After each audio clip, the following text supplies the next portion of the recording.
Has anything changed in there? In the lagoon cabin? Yeah.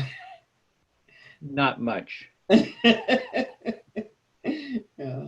Yeah, there's a table that they brought a table to put flowers on.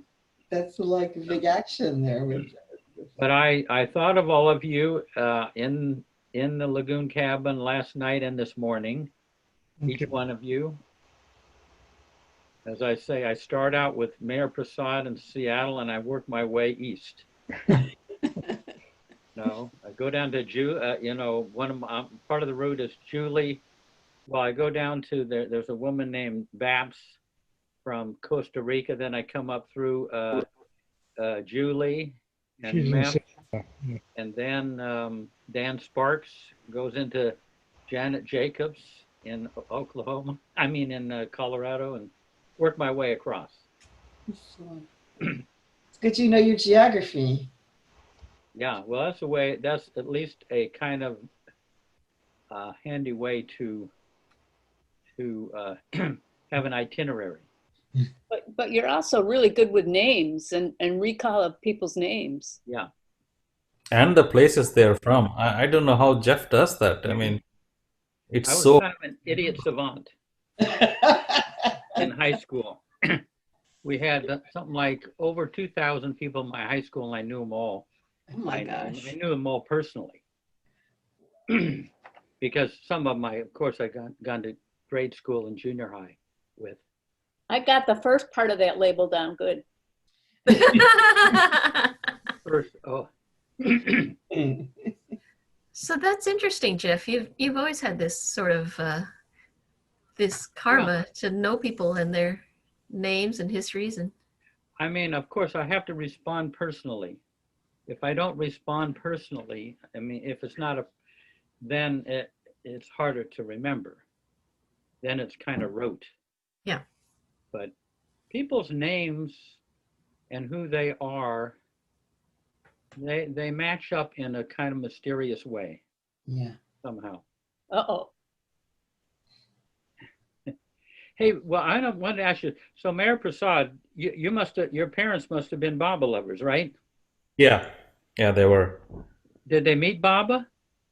No, they did not. But they went to his interment when he was still in the tomb, and he was open to public. And I was 2 years old, and apparently my mom tells me that I touched his feet while he was in the crypt. Uh-huh. He told me that I was crying so much that they had to take me, even though I was only 2 years, and they were not allowed to go too much near the place. They had to take me there so that I'll stop crying. So apparently after I touched the feet, then I stopped crying, and they took me out. Beautiful. Wow. I'm definitely a banana walla. Yeah, that happened with there's Frank Eaton, and he's one of the old caretakers at the center, and Baba came, of course, in the 50s. I think this is probably 56, and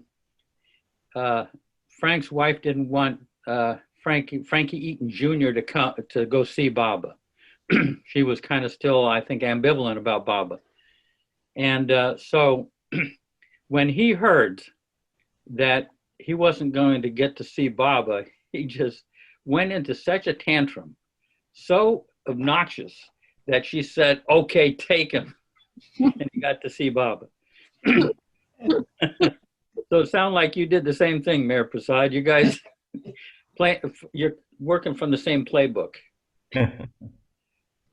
Beautiful. And it's an interesting theme because Larry Karish remembers, like, that's one of his earliest memories, is remembering seeing a picture of Baba and just knowing who that was, even at 2 years old, and bringing his mother and to Baba, like, because he insisted. Yeah. So 2 years old, huh? This is the new standard. I don't remember the 2 year, but I remember reading God Speaks when I was in 8th grade. That was the first book I read. and it all seemed familiar to me. None of that really surprised me. So I just accepted him for what he was. And Yeah. that book and the book by Francis Brabazon called Silent Word were one of the first two books I read about Baba when I was 12 or 13 year old. Wow. Beautiful. That Silent Word, you don't find that book very often, but it's beautiful. He never really finished it, Baba's life, but wonderful to get Baba's biography from one of his intimate disciples. Yeah. Are Prasada's brothers and sisters in your family? Yeah, we are four brothers. My next brother actually lives in Seattle. His name is Meher Sagar, and my eldest brother lives in Minneapolis, and my youngest one lives in India. All four of us are, basically Baba lovers. Meher, they all have Meher at the beginning of their names? No, just the two of us do. My parents didn't know about Baba until I was 2 years, and that's when they found out about Baba, and that's when they named me. Just before I was born is when they found out about Baba, and one of the Baba lovers told my parents to name me as Meher Prasad, and they just named me like that. It's a great name. Boy, you're their Prasad, and Baba's their Prasad. Beautiful. This reminds me, just only because of the word Prasad, but there's one guy in our community, he was told before he went on his first trip to India that he should get Prasad from the master. That was very important. And so he came to India and went to the tomb, and he expected to get Prasad from the master. And it was just this little lady, and gave him a piece of candy, and he was like kind of offended, Actually, that little lady happened to be Mansari, but one of the women, Mandali. But so when he went out to Marazad, he told Erich, I was told to come here and get Prasad from the master. And I guess Erich kind of thinks thoughtfully, and he said, even the air we breathe is his Prasad if you take it that way. Even the air we breathe is his Prasad if we take it that way. So, Mayor Prasad, the air you've been breathing has not been the best, but it came from the fire, so Baba talks about fire of divine love, Yeah, it burns when it goes down. Oh, Baba, yeah. Yeah, but I remember that even though I heard of Baba right from my birth, I really didn't have an internal connection with him until I came to the US in 1990. And in 92 or 93, in 93 actually, in December, we went to Merazad, and money for Christmas would give out these little chits and a prasad to everybody who came there during Christmas time. And one of those times she gave out this little chit along with the prasad to me. And the chit read, I want you to make me yours as you already eternally are mine. And that, that little quote from Baba really is sealed for me. Perfect, yeah. And that's dipped in their love for Baba and given to you. Yeah. Yeah, we could, like I said, we could keep ourselves entertained for the next 700 years if telling all the ways that Baba has kind of intervened in our life from the beginning. One of the things that I've always enjoyed in the center is not just the moment someone met Baba, but or Baba came into their lives, but how they thought, what they thought life was about before, how they conceived of things, the purpose of life, or if they didn't believe a God, what kind of God was that? It's very interesting. to kind of get the blueprint or the itinerary they took up until Baba showed up in their life. I find it very fascinating. But Phyllis Frederick used to say the moment you come to Baba is kind of a blueprint for your life with Baba. It's very, very important to revisit that, because it tells you, it's like a, can I say, it's like a, a prototype of your relationship in some way. So I don't know if that to be true from experience, but she was no dummy, Phyllis. Does that mean you're destined to repeat that sort of Well, it again and again? Well, it kind of, the impression I got, it starts a theme. It's kind of the theme of your love for Baba in a certain way. I need a private session on that one, Jeff. What's that? I need a private session on that one. It's pretty serious. If I really look at it, I have to look at that as something over and over that I'm going to experience, because I really came to Baba in the midst of being like, I was shoplifting, and Baba had told me to stop doing that. And then the police were coming to get me, and I was in the store, you know, they're holding, and I realized that he had been warning me to stop, and he was real. He'd been trying to communicate with me, and I completely started crying, realizing he was my master. Wow. That's like, I'd known of Baba before, but that moment, and of course I stopped shoplifting after that. Yeah. But like, I was, you know, it was a very, do I have to live that kind of thing over and over? Yeah. Oh my God. Well, it's the, I mean, I would say, you know, the helplessness. He came in your helplessness. Well, that's for sure. And he will come again and again in your helplessness, I would say. Yeah. Mm-hmm. Oh, wow, that's great. I never told you that story, eh? I wonder next time you'll be robbing a bank. Yeah. You could have, like, you should have kind of filled up the story before it. I just gave you the moment. I think a bank heist would have been like more profitable. Yeah. It's not dramatic enough. You'd have been on the 6th plane by now then. Okay, let's have a few moments of silence. Yeah.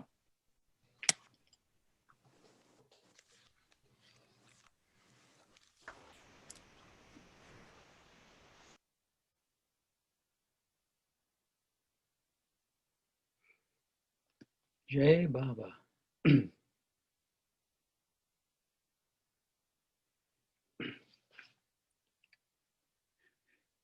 So, here we go. So I thought that I would read a Cherokee tale that I'm sure some of you may have heard, but it bears reading again. I think Darwin would have liked this. A Cherokee elder was teaching his grandchildren about life. He said to them, "A fight is going on inside of me. It is a terrible fight, and it's between two wolves. One wolf is fear, anger, envy, sorrow, regret, arrogance, self-pity, guilt, inferiority, lies, false pride, superiority, and ego. The other wolf is joy, peace, love, hope, sharing, serenity, humility, kindness, benevolence, friendship, empathy, generosity, truth, compassion, and faith. The same fight is going on inside of you and inside of every other person." The boys thought about it for a minute, and then one cried, one child asked his grandfather, "Which wolf will win?" And the grandfather said, "The one you feed." And so like in Darwin's description of the interior of the heart, you know, in the most superficial level is lust, greed, anger, wants, desires. What the elder enumerated here: lies, false pride, guilt, self-pity, and all of that. And at the deepest part of the heart are the divine qualities which he enumerated: empathy, forgiveness, kindness, creativity, a lot of the compassion, friendship. And those qualities in Darwin, the way Darwin talks about it, are really divine qualities. And they are right next to the soul. And so the whole spiritual path is about shifting our attention from those superficial negative emotions and desires and wants, and shifting it to our divine side. And it's not like the divine side has to be cultivated, really. It's already there. I mean, that was what we are at the deepest level. And so Darwin would say to focus on that side of ourself eventually, continuously, to be focused on that side of ourself. And those divine qualities are really the attributes of Baba. And so getting from the heart, that the last stage is going from the heart to the soul. And those divine qualities are inroads into the soul. So anyway, that's kind of the description of Darwin's view of the interior of the heart. So, and I think that comes up in this particular few sections that we're going to read tonight. Okay, we are on page 100, chapter 18. Chapter 18, Our Real Work. Quote by Baba: "If you meet life squarely, accepting its opposites with equanimity, while carrying on your duties in a spirit of selfless love and service, you will not only come in tune with the infinite, but you yourself will become the infinite which you seek." And back to Darwin here. Meher Baba said, quote, "From the spiritual point of view, the only important thing is to realize divine life and to help others realize it by manifesting it in everyday happenings. To penetrate into the essence of all being and significance, and to release the fragrance of that inner attainment for the guidance and benefit of others by expressing in the world of forms truth, love, purity, and beauty. This is the sole game that has intrinsic and absolute worth. All other happenings, incidents, and attainments in themselves can have no lasting importance." I take this statement, which has become known as, quote, "the game," as an instruction from Baba to concentrate on the divine qualities of truth, love, purity, and beauty, and to express them, radiate them into Maya, instead of expressing from our egoic sanskaric patterns. Doing this helps us to keep our focus one-pointed and our spiritual current flowing. In electricity, the current flows and the wire is only incidental. Likewise, we are conduits. However, we tend to express sanskaras from the veil-creating subconscious, but we are meant to be mediums of truth. So why not let go of the debris in the mind and become nothing but a wire for the divine current, so that the divine qualities can flow through? We then radiate those qualities instead of myopic thoughts. This is our real work. Baba purposely uses the term, quote, penetrate. Baba purposely uses the term penetrate in the game. This suggests effort, that of probing. As we penetrate more deeply into the spiritual realities, we begin to experience an inner life that brings us nearer to truth and also removes veils from the inner states of consciousness. As this happens, we can perceive deeper values within and experience fulfillment at the level of the spirit rather than at the material level. Ultimately, we have to find complete fulfillment at the level of the spirit. Yeah, and in light of the Jewish New Year, my wife's Jewish. We've just been reflecting on that a little bit. Her sister's a rabbi. I'm not sure if this is completely correct. I remember somebody saying that the Star of David, the two triangles that are together, the one is pointing up to heaven and the other is pointing down to earth.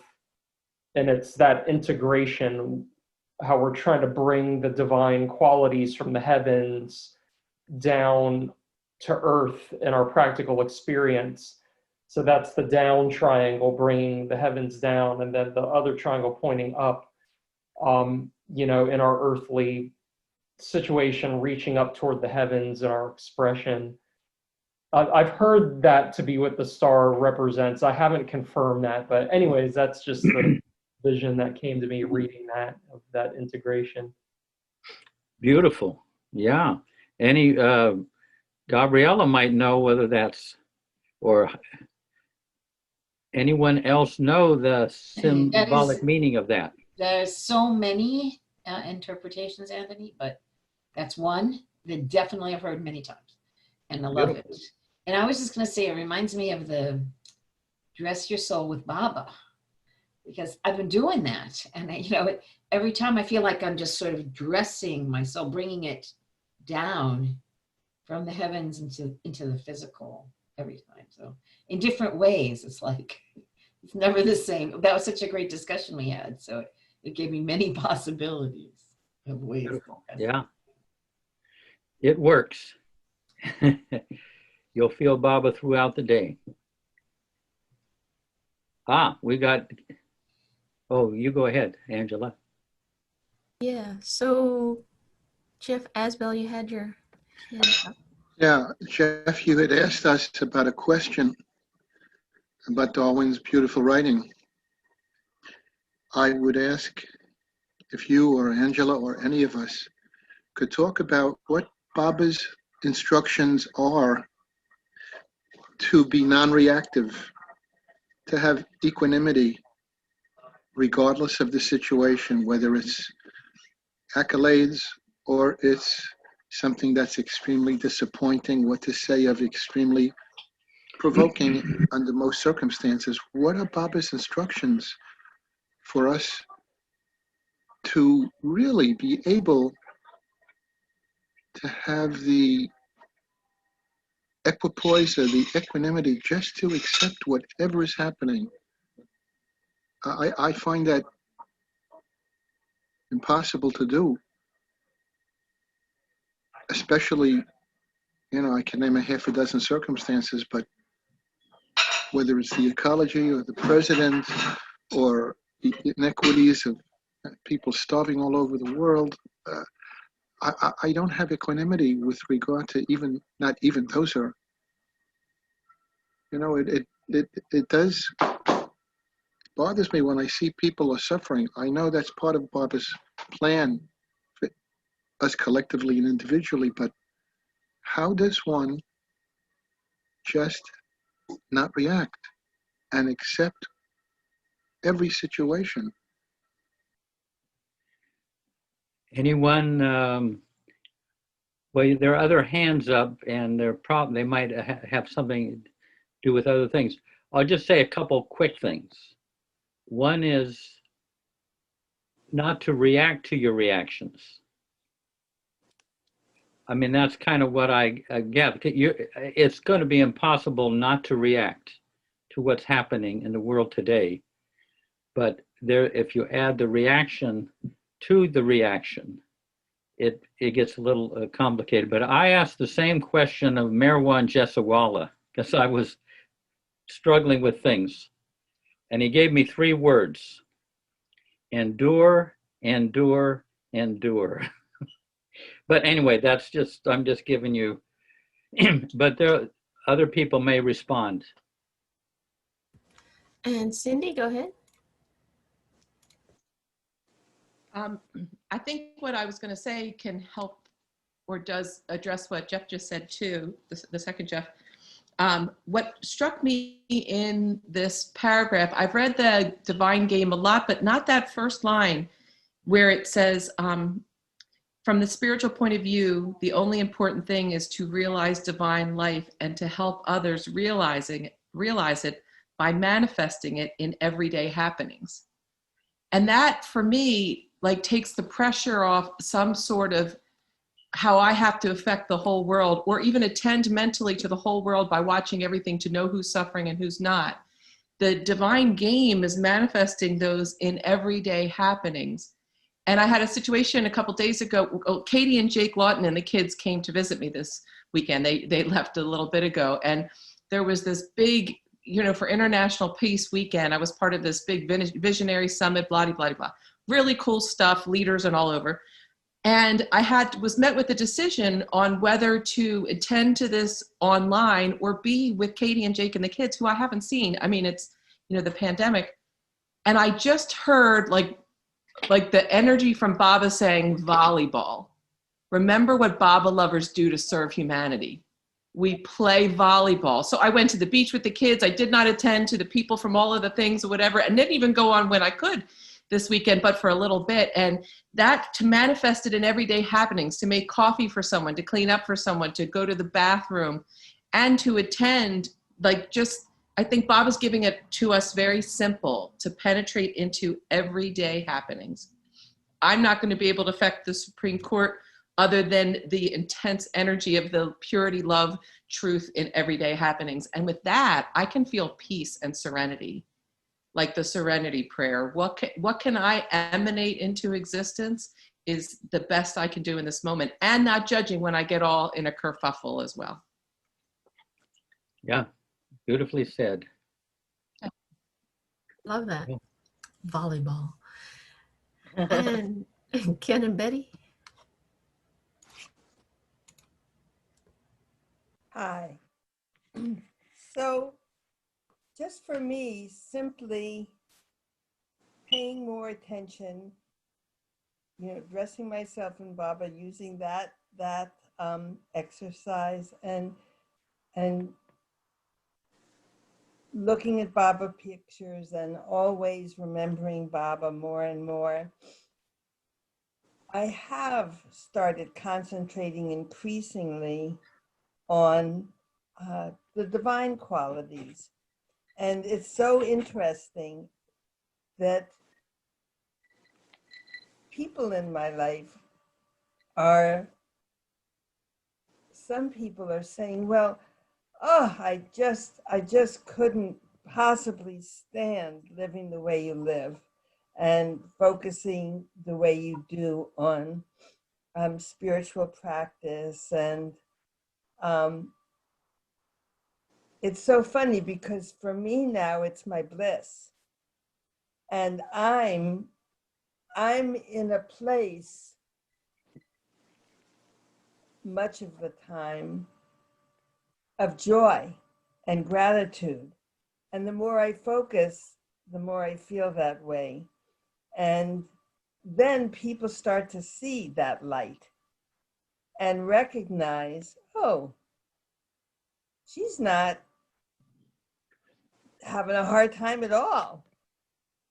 So it just grows. I just want to say it's growing, and it's it grows in and of itself if I concentrate, if it's the priority, then it just blossoms. So that's it. Yeah, beautiful. There's a beautiful quote, maybe I can find it later on, what Baba says about affecting change in the world. But more people are raised their hands. Yeah, Doug, go ahead. I love this quote, the game quote from Baba. It's remarkable how much is in this. And one of the things about it that I think is unique is that he's calling this a game, and that he uses the words all other happenings, incidents, and attainments, other words for perhaps for game. But I've always been struck by that. This is the only place that I know where Baba talks about existence as a game. And obviously this game can be very serious, but it's also a game. I'm just curious what other people have, if that's had that impact on other people.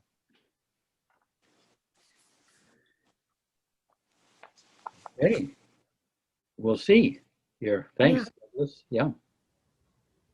And Janet?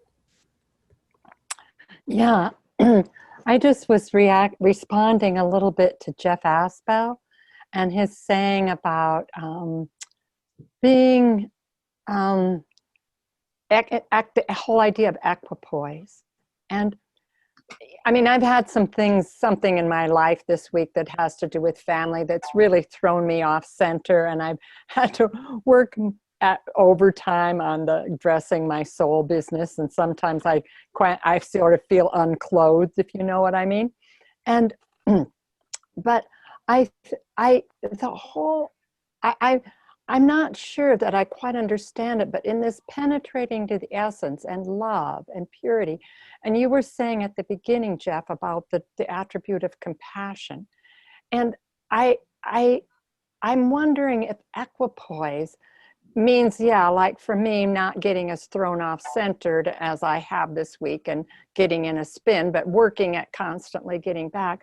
But I have seen it, not particularly among Baba people, but in general, that sometimes people can kind of think of equipoise and can become a little bit of almost on the verge of indifference. And I am curious about how other people respond to that, and the whole idea of compassion, and for the planet and for the people of the earth suffering, and for one another. And not that we have to get thrown off center, but that deep feeling toward others, since we're all one, is part of this penetration. So it's a kind of a question, statement, whatever. Yeah, thank you, Jenna. Any? I've actually thought a lot about equipoise, which relates to the reactive statement, but it also relates to the game. It's some of the other comments people have been making, but in the discourses, they have great expositions on equipoise. And my understanding is that we should not be caught up in either people blaming and criticizing you, or you're doing that to others, or the praise that comes from one's having done something. So not to be moved by either the negative or the positive, but I don't think it means you don't feel that. I think you can feel that, and then the idea is to be detached from it. So neti, not this, not that, because they are illusion, they are not real, they are part of the game. And the key is to, that is the maintenance of the equipoise. I am definitely not an expert in this, but this is my thinking about it. And I've studied a lot because I happen to really love that passage. Well, there are actually a couple of places in the discourse where they talk about equipoise. Mm-hmm. And then the phrase, all other happenings, incidents, attainments in themselves have no lasting importance. That one's always stuck out to me as well. I've wondered, what does he mean by penetrate the essence of all being and significance and release the inner fragrance of that attainment? But this is the thing, for the guidance and benefits of others. So I guess I understand that to mean whatever truth we are able to perceive through an intuition that is not deceived but is pure, that can be helpful to others in whatever their time of need is, in whatever way, then that is where we become a vessel through which Baba can work for us. Through which Baba, through us as vessels, Baba works. I'm sorry, I've gotten it all backwards. Anyway, and that it can be anything, because Baba also says work is not like some great thing that you have to do. The smallest of tasks can be the most important. And he said, even a smile to uplift somebody's spirit is very important. So we can never know what it is. We should not ever underestimate any small thing, whether it's cleaning up after somebody, giving somebody a cookie, smiling at somebody, singing a song. And then some days it might be, leading the forces for a campaign. I mean, it could be any of those things, but whichever it is, we just do it to our utmost and the best we can, and based on the truth that we are able to perceive by being as pure in thought and intent and heart as we can be. Following what everyone is saying, and I had a nice experience with Baba in the middle of a lot of reactive triggers, because I'm still in the process of trying to find care and help for my sister, who's been ill, and her mental health problems has been off the charts without any real help. So anyway, there was a moment when I was reacting very terribly, and I was trying to prevent myself from voicing it, and I exploded. And I asked Baba for help. I hung up the phone with my sister, and as soon as I hung up, I heard Baba tell me something about the 4 Ps. And I said, the 4 Ps, okay, what the heck is that? So I got a pen and I'm writing down, okay, here's what Baba said to me. He said, try proactive preparation for personal poise. And I kept rewriting it, and I knew it was gonna have meaning for me. And I realized what he was telling me to do was to prepare every time I had a situation where I was either talking to my sister or some of the system people, the doctors or the nurses, the social workers, who were also kind of strange and not professional, is to just prepare. And so I didn't know what it meant at first, but in the process, I was able to say to folks one-on-one, hey, I might react. This is hard. This situation is triggering me. And I apologize ahead of time. I might react, but if I do, I'll get myself together quickly and give me a minute, and then we can start over and I can respond, because I really care what you're feeling too, and we can work this out.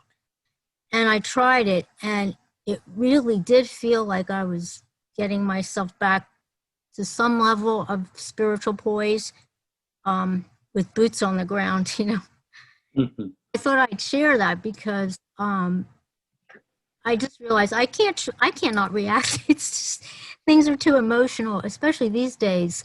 And maybe the reaction can be seen as a healing event. That's how I'm looking at it. Maybe it's an opportunity to get more poise instead of something to avoid. So I'm just going to share that. Because I think keep thinking, Jeff, I've been listening to your late night talks when I can. They're phenomenal. And so much of what you shared about Harry Kenmore rings true to home. It just rings home for me. And I was imagining I could almost hear his voice, when I was talking to my sister, like, what the hell are you doing? That's not me.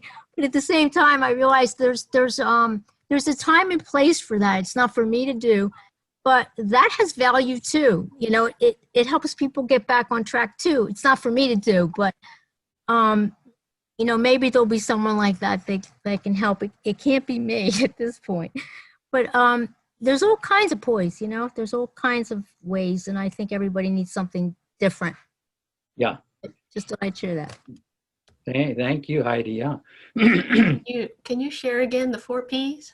Oh yeah, whatever. It was proactive preparation for personal poise. Prepare the way. So that was new. Yeah. That was And new from for me. Baba. Okay, I'm going to try to articulate myself here the right way. I'm trying to get these thoughts together. So this is initially in response to Jeff Asbell's comment, and then, oh God, I can't remember her name, who responded to Cindy? No, I think it was after Cindy. Jacobs, Janet Jacobs, I believe. So anyways, here's what came to me.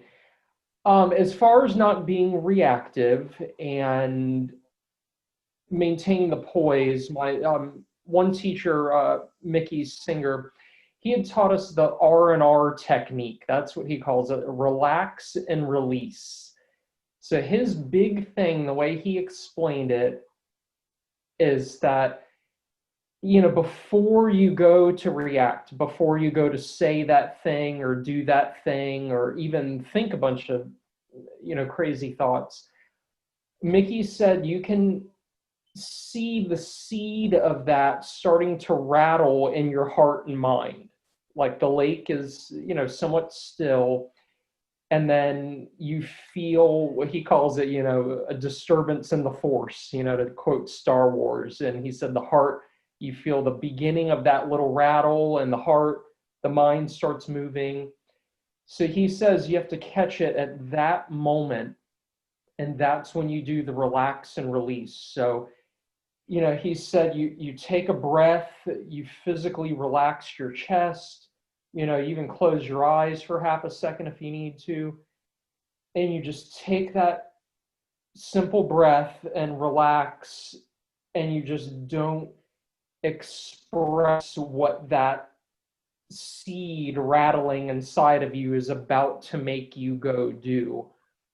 I've found for myself that meditation, having a meditation practice was absolutely just crucial in being able to do that.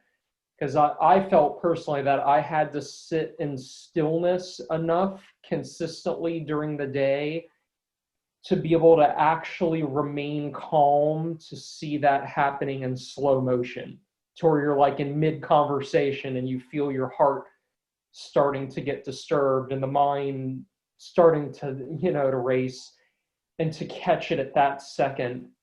And Mickey's talked about that the meditation is very helpful in just making everything kind of unfold in slow motion and being able to not act right when that seed is starting to move inside of you. So I feel like I got fairly good at being able to do that.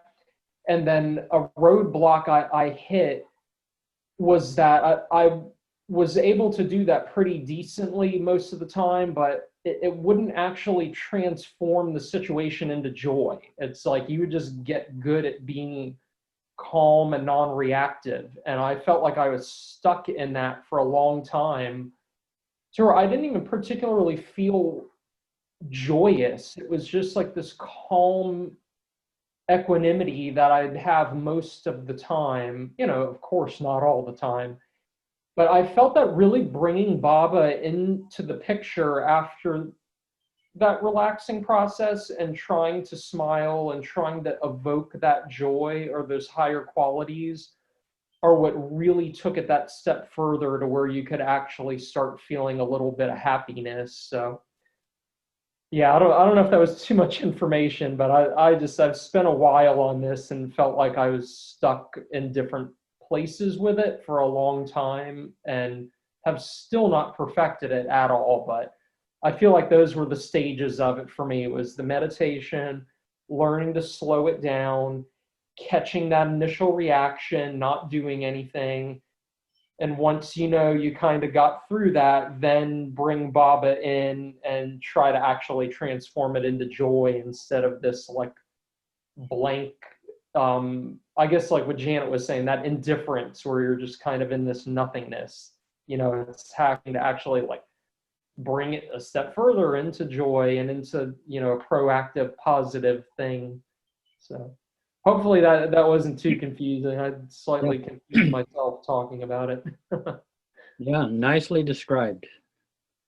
Yeah, Darwin used to talk about getting some space between you and your reaction, getting some inner space so you can respond with love and not react. You know, pick something off of the shelf of love and bring that into that inner space. Yeah. We've got more hands. Cindy James. I heard this really cool thing recently about compassion that really has helped me, especially with whatever might be going on personally in my own mind or life or in the world, is that since compassion is a divine quality, when I'm experiencing compassion, I'm going to feel more expansive, more free, have more perspective. When I'm experiencing pity for someone, I'm in the lower qualities. I'm not in a divine quality, so I'll have more binding. I'll see more negativity. I'll feel victim consciousness or projected on someone else. And so I love then that compassion is seeing something in wholeness. Like Baba, like Darwin said earlier in the book about if you highlight on someone's weaknesses, you're actually feeding them. So it's like the wolf. Which wolf do I want to feed when I see the whole world or I see a situation within me or around me?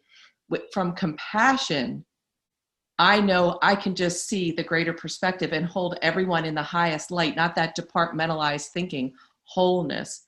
And if I'm suffering because of what I see in the world more than just tasting it as part of the humanity that feels separate, I am not in compassion. I'm in pity or victim consciousness or whatever it might be. And then my energy is adding to, you know, and knowing the avatar to keep that smaller. So I've been loving that, knowing, just being able to decide whether I'm in compassion or some form of pity. So thank you. Yeah, lovely. Agree. I'll try not to take too much time with this. There's a wonderful training that's done in neuro-linguistic programming that's called aligning perceptual positions. And there are 3 different positions. And I think it's Baba in his meditations gives us those same things in mental operations, the meditations on mental operations. And what you're doing really is helping yourself to be able to be easily in 3 different positions. One is where you're observing. You're not participating. Okay, so you back up, you move the rest of, you know, the world. It's over there, it's at a safe distance, you're watching, okay? And you can watch what's happening and observe it, and you have comments going on in your own mind about what's happening, but you have a distance.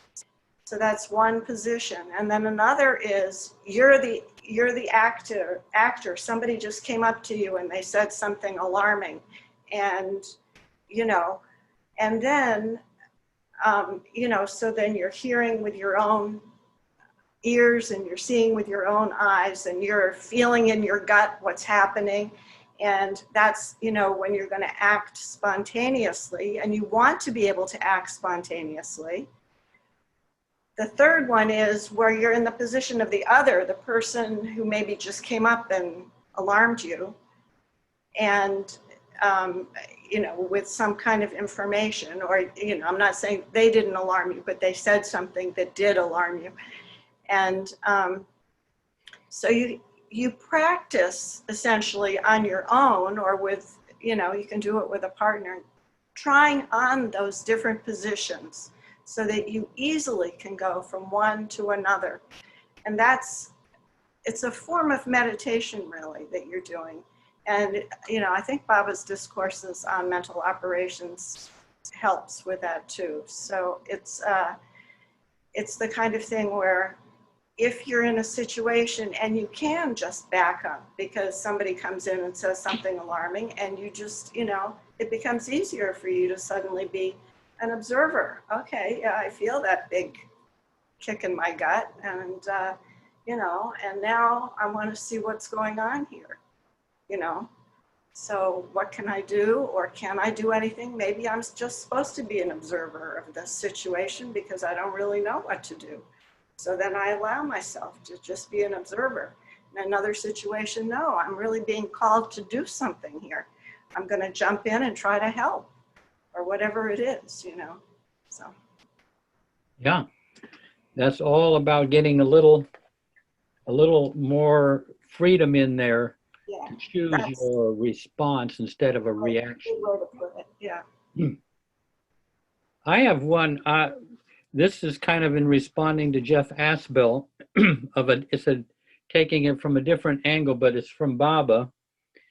This world is going on out there, and quite disturbing things are happening that are violating our deepest and most cherished values.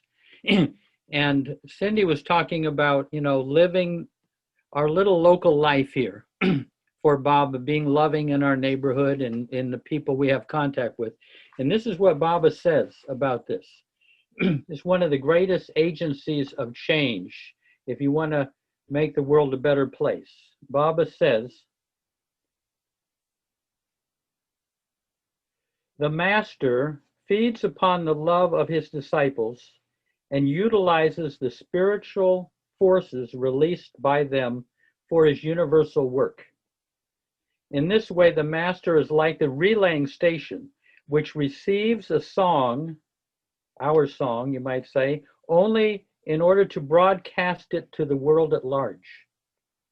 To love the master is to love all, not merely symbolically, but actually. For what the master receives on the subtle planes, he spiritualizes and distributes. Thus, he is not only strengthens the personal links which the disciples may have with him, but also gives them the privilege of sharing in his divine work.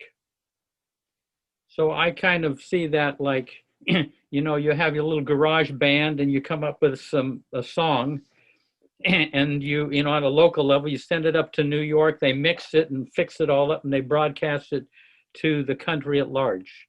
So all these little loving things that we do at a local level, because Baba's universal, they are picked up by him and broadcasted to the world that we want to be able to care for. And we actually are caring for it, whether we're aware of it or not. Baba gives us the assurance. That might be nice to be out and protest or help in a cause, but even if we can't do that, we're not in a position to do that. By being loving in our little locality, Baba spiritualizes that and shares it, distributes it to the world. So can you repeat where that quote is from? Where it was from? Hello? Yes. It was from the discourses. I just laid it down. It's volume 2, and it's on the occult, the place of occultism in spiritual life. It's on page 97, but the place of occultism in spiritual life, part 2. And but it's if you feel like you're not doing enough to help your fellow beings, Baba's saying we are by remembering him. Yeah.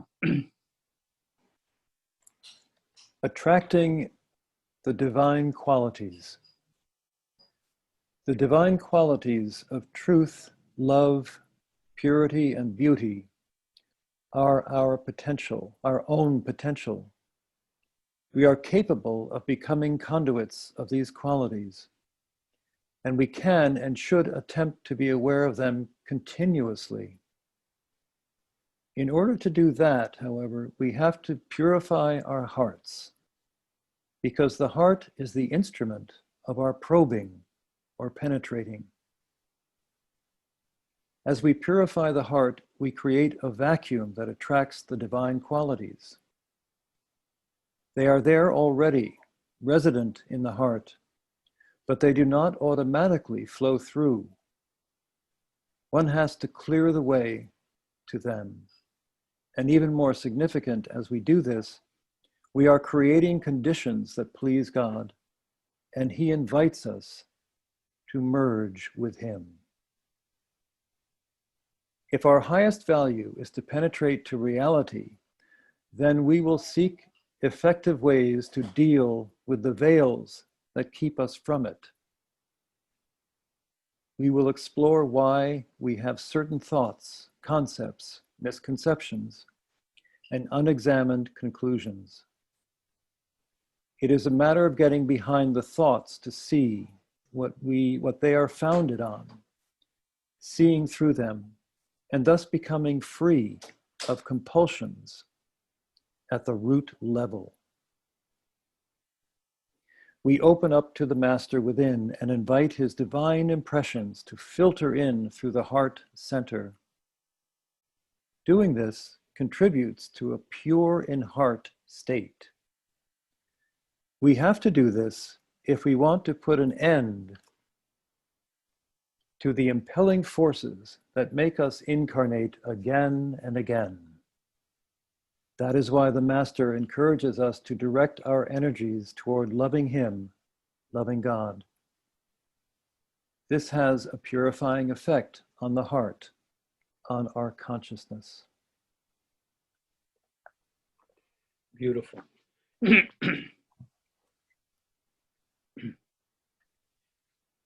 Let me just mention that elsewhere, you know, there's love, truth, purity, and beauty, but they are,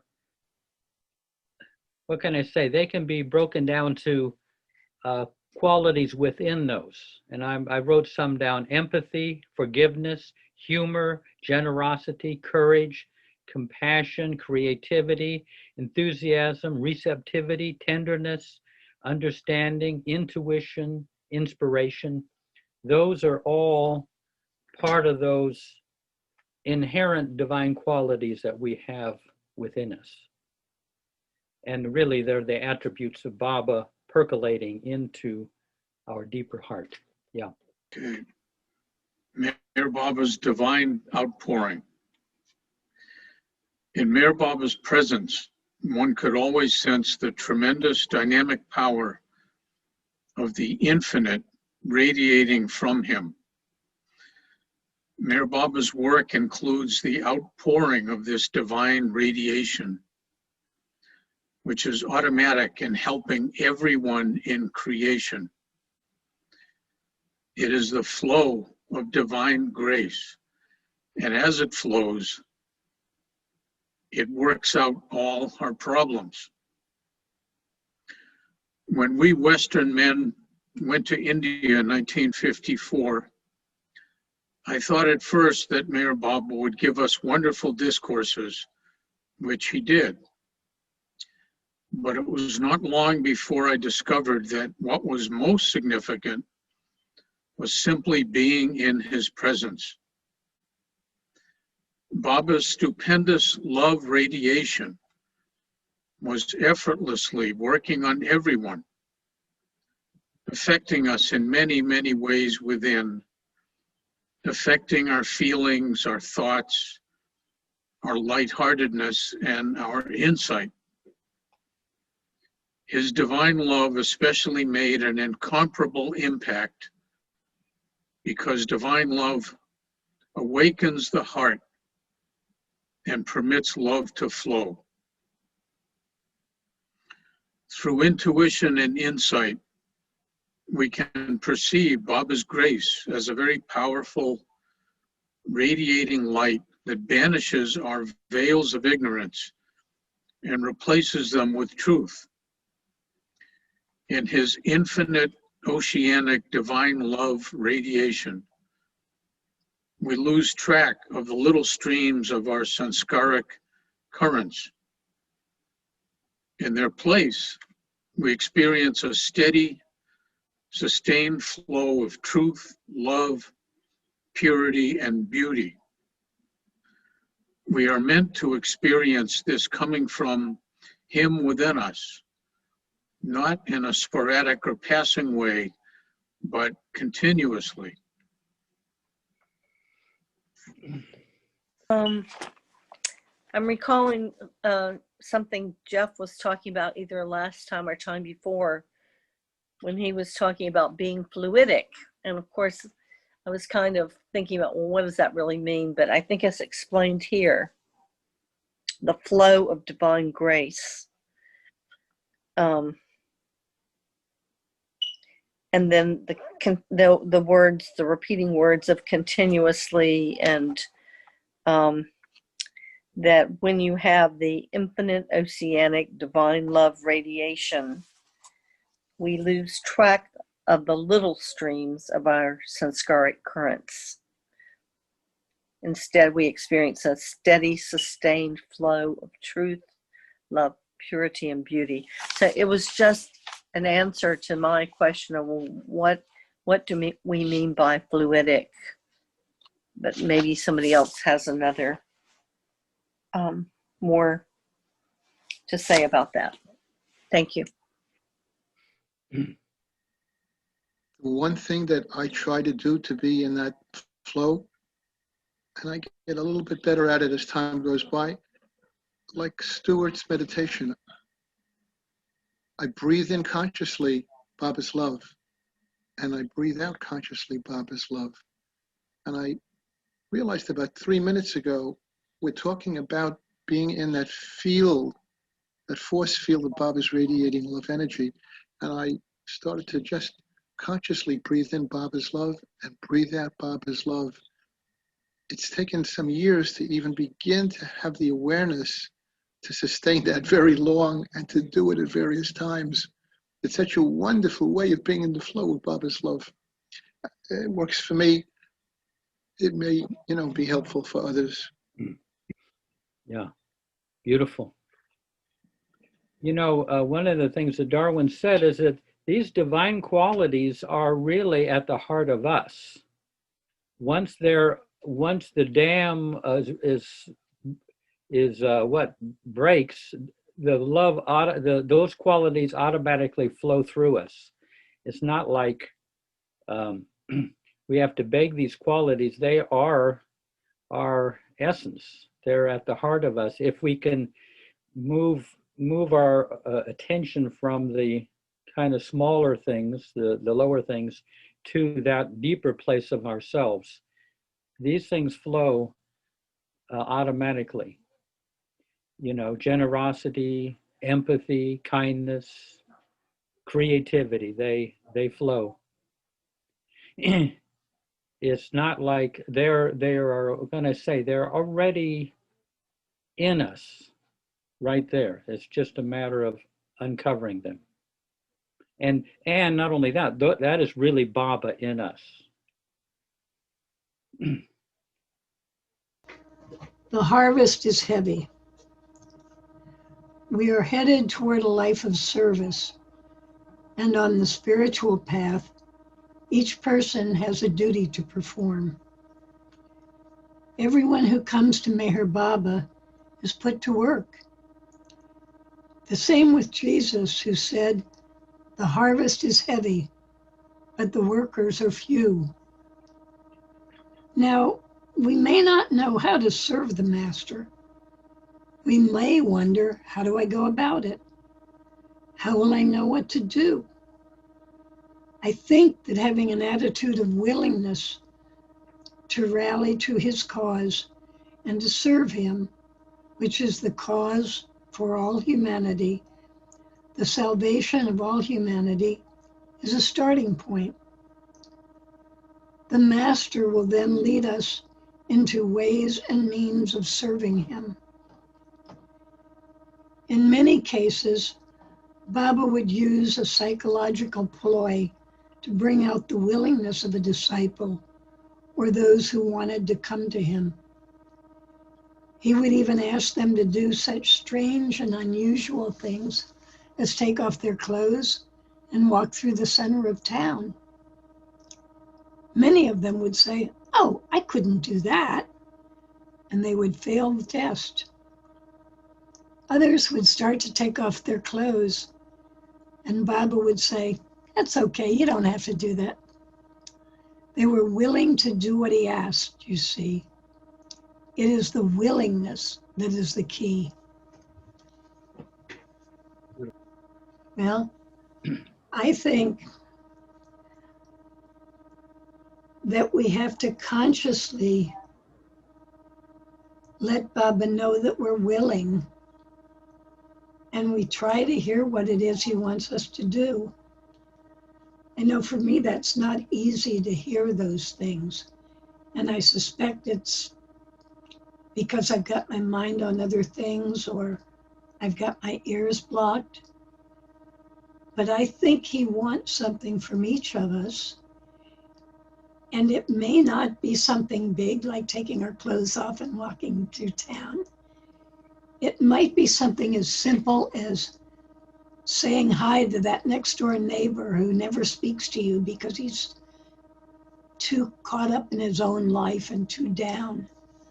Or it might be something as hard as reaching out to someone that you don't care for.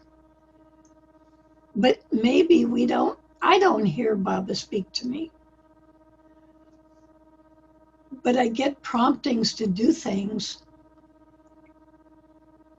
And I like to think that that's Baba, even though I don't hear the words. The only time I ever heard words in my head was when I came out of a doctor's office and I went into my car and a voice said, "Go to the Humane Society." And I got my dog. But I often get a sense to do something that might take some effort on my part that I wasn't planning on it. And I think those are the ways Baba works with some of us. Some he may say loud and clear what you're to do. That's not my experience. But I think he's with all of us, prodding us to do what he wants us to do. Excellent. Well, this one reminds me of when I first was coming to Baba. And this would have been my hippie phase, 1971. And I was irresistibly drawn to Baba from the beginning of hearing his name and seeing his picture. And then as I went along, I finally understood, it penetrated that Baba did not approve of using drugs. And oh, what a shock. I had no interest in changing my lifestyle whatsoever. I was not aware of what it was that Baba wanted me to be willing to do, but I was not willing to do that. I just wasn't even interested in it. But I couldn't resist Baba. Well, he brought me around after we had a kind of an intuitive dialogue about it. And I confessed to Baba, I'm not interested in living that kind of life. You know, I mean, I'm happy the way things are now, but I want you included. And Baba said, oh, well, okay, you've got a dilemma, don't you? Then he asked me, could you be willing to be willing? Could you want to want what I want? Because I was clear, Baba, I don't want what you want. Baba gave me an option. He said, could you want to want what I want? And unhesitatingly, I said yes. And suddenly I had willingness, but I had no idea what it applied to. I had no idea what was before me and how things were going to change. But Baba was very pleased with that. And he said, "You're good. I'll take care of everything," which he did. Everything changed. Yeah.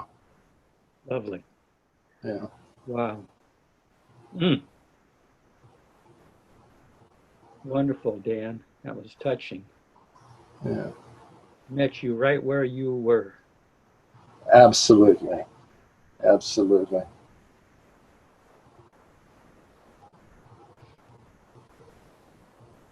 I know many people, when you first came to the center, whenever you came in the 70s or 80s and that, you had, you know, Fred and Ella Winterfeld and Jean and Darwin and Kitty and Elizabeth and Jane and all these people, they somehow knew they were all kind of on the same page, you know, and Lynn and Phyllis ought to welcome us, take us in personally, and take an interest in our lives. I mean, they had that willingness, and Baba made perfect use of it. You know, they were he gave them a calling, so to speak, and they carried it out. I mean, just naturally and spontaneously, and they were very personal. And so it's an example of how they just joined hands and gave us the most beautiful welcome. And many of us were the benefactors of how they joined together in serving Baba by serving us. Yeah.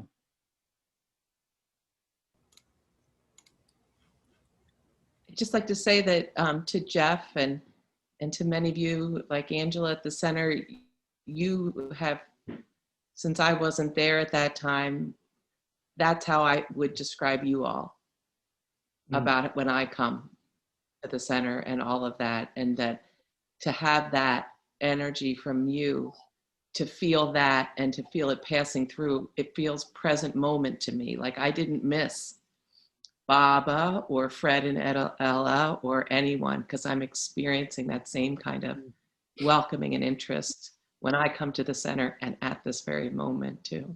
Thank you. Thank you. Thank Baba. He knows how to drum some of these things into us. Yes, thank Baba.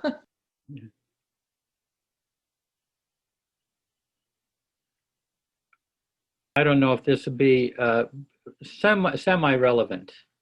I once asked, I said to Erich, you know, we all know how Baba treated Val Kalchuri. You know, he would ignore him sometimes, not speak to him. Months would go by.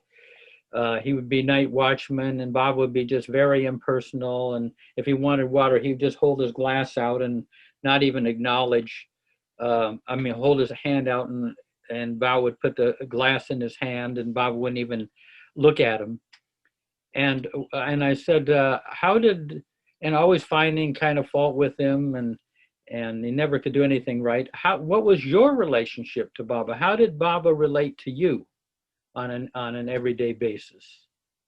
And Erich, this is in Mandalay Hall, and Erich very seriously, he wasn't being joking, he was very serious, and he said, Baba was always very good to me. I had self-knowledge. And inside I thought, oh God, what are you saying, Erich? But immediately said, I knew that I was a scoundrel. And whenever I did anything wrong, I knew. And I would look over at those all-knowing eyes of Baba's, and I knew that he knew. So what was there to say? And, you know, and at the time I thought, of course, he's the least scoundrel person I had ever met. You know, a man that I'd ever met.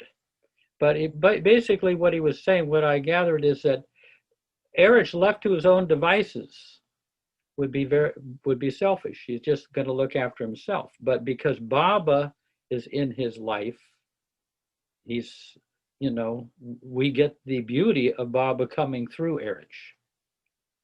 but he was able to see, and it took a while to discover that he was a scoundrel. And when he discovered that, I mean, that the ego is a scoundrel. Once he knew that, then Baba didn't have to give him such a bad time.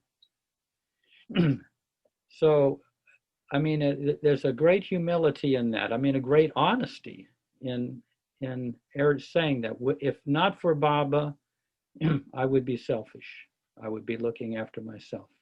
And Baba has changed my whole life from top to bottom. Yeah. I don't know if that makes sense, but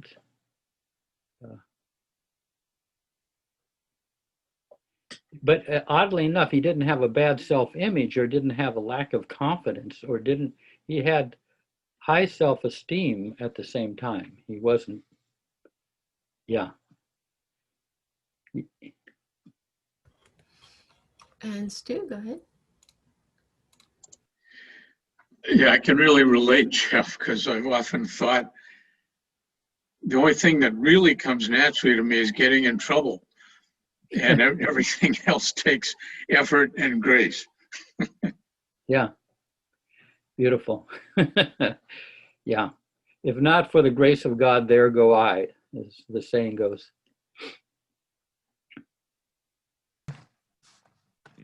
Bringing his atmosphere. Your golden opportunities for service to Mayor Baba will come up.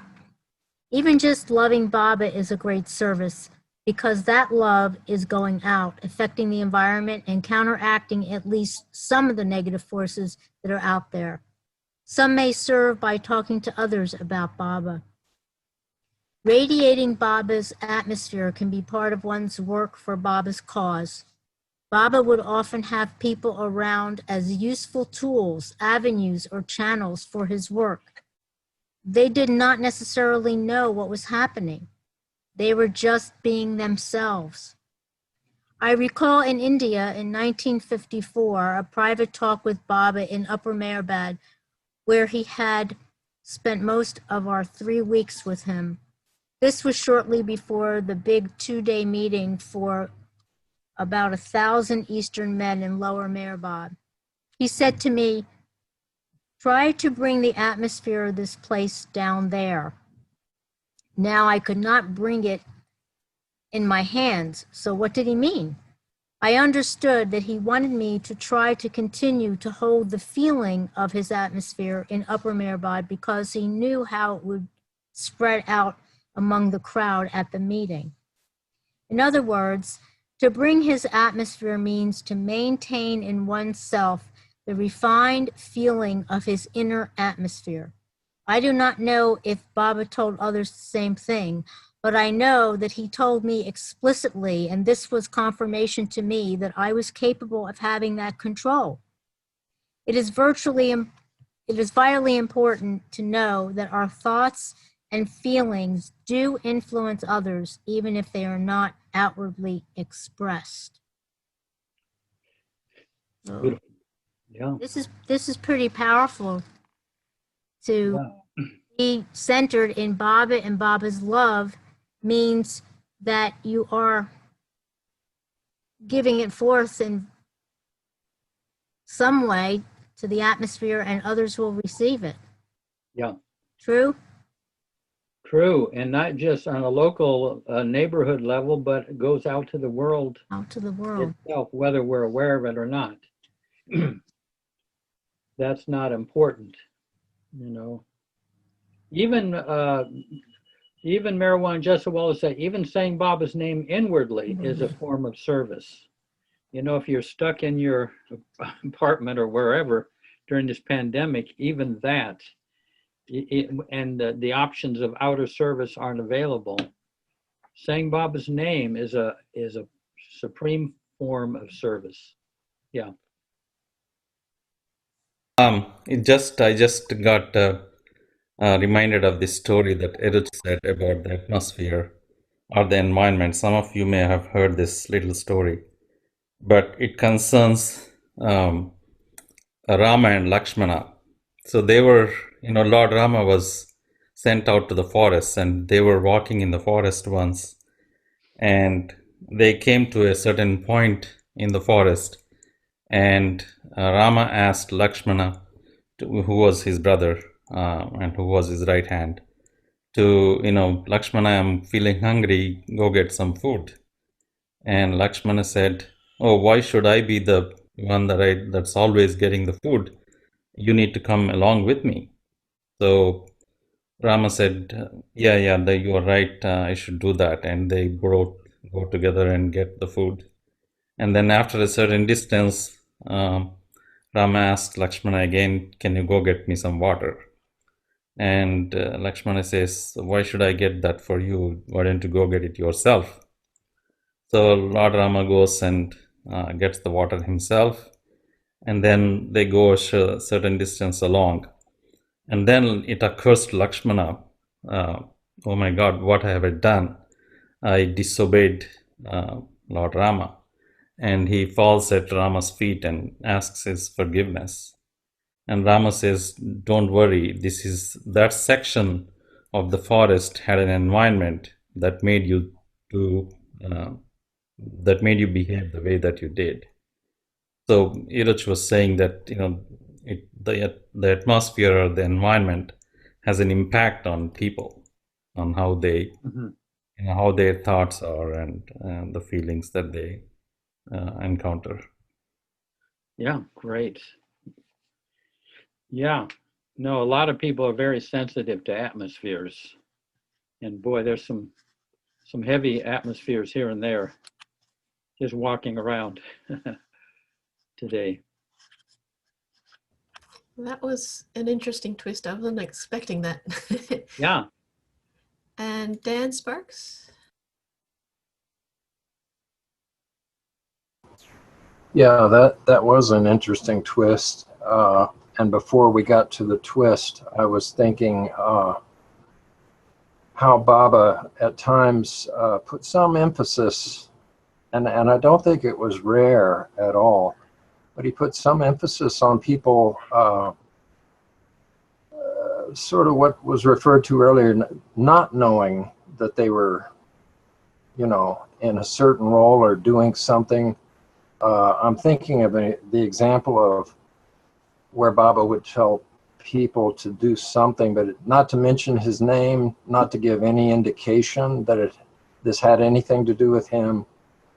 And then also the many examples that we have all seen in the literature and heard from perhaps the Mandali or other Baba lovers about these situations where one is carrying out some kind of service, in some role, but they are just doing it, in the right spirit. But there's almost a benefit of not knowing the effect or the consequence or the purpose. So anyway, that's just a very interesting thing. And then add the twist from that story to that makes it even more interesting to me. Yeah. No. The atmospheres. Yeah. And holding Baba's internal atmosphere to counteract heavier atmospheres that we are bound to encounter just in wandering around in this world today. Yeah. Indeed. Right. And Ray. Yeah, it's just about praying. For the longest time, I said, well, prayer, it doesn't matter. But I've since turned a corner on that, and I asked Baba. I'm thinking about someone, and I just think about Baba. And this passage would indicate that when we carry Baba with us, we are affecting others, and that's sort of, well, I'm interpreting that. Maybe someone has another idea. That's more or less, if you are thinking of someone and feeling Baba, and you have a concern about them, that does actually help. That's my. Yeah. No, that's true. So true. And Peter? Yes, hi.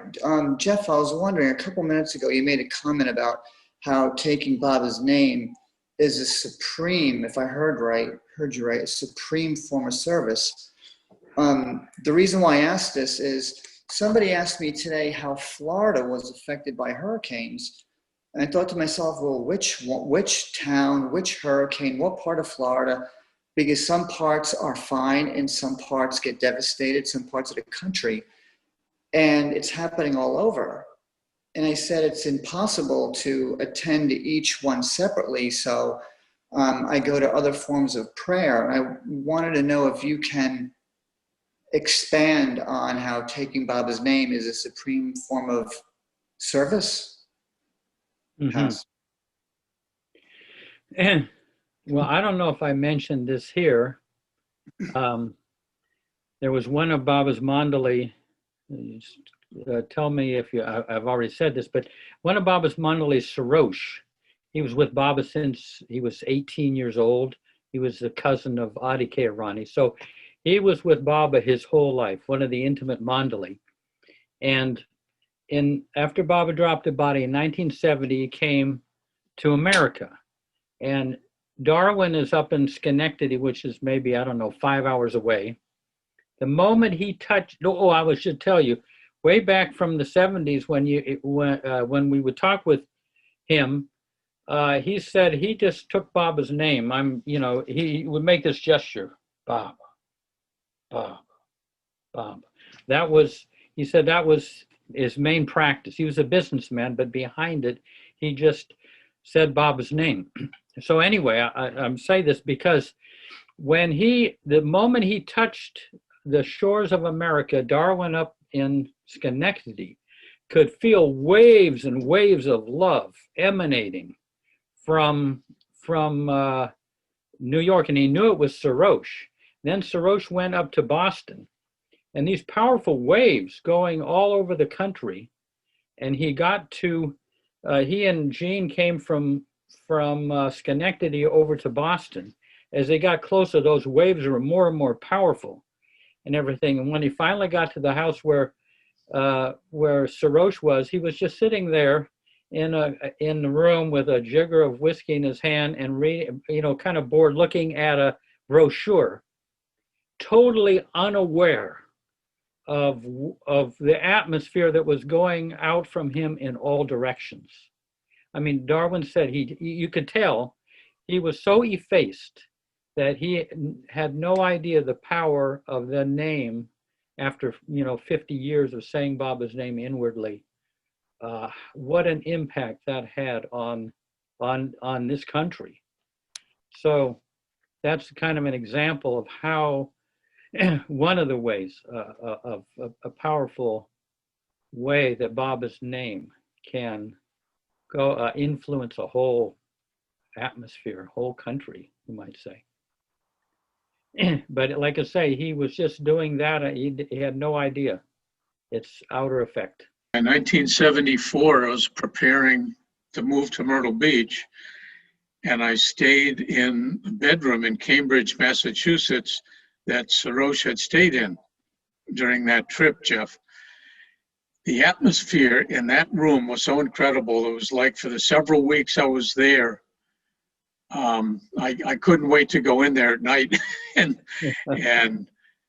just have the time in there. It was like I was in Baba's arms the whole time, and it elevated me, and I felt distinctly that it was like a welcoming to Myrtle Beach, that Baba gave me that.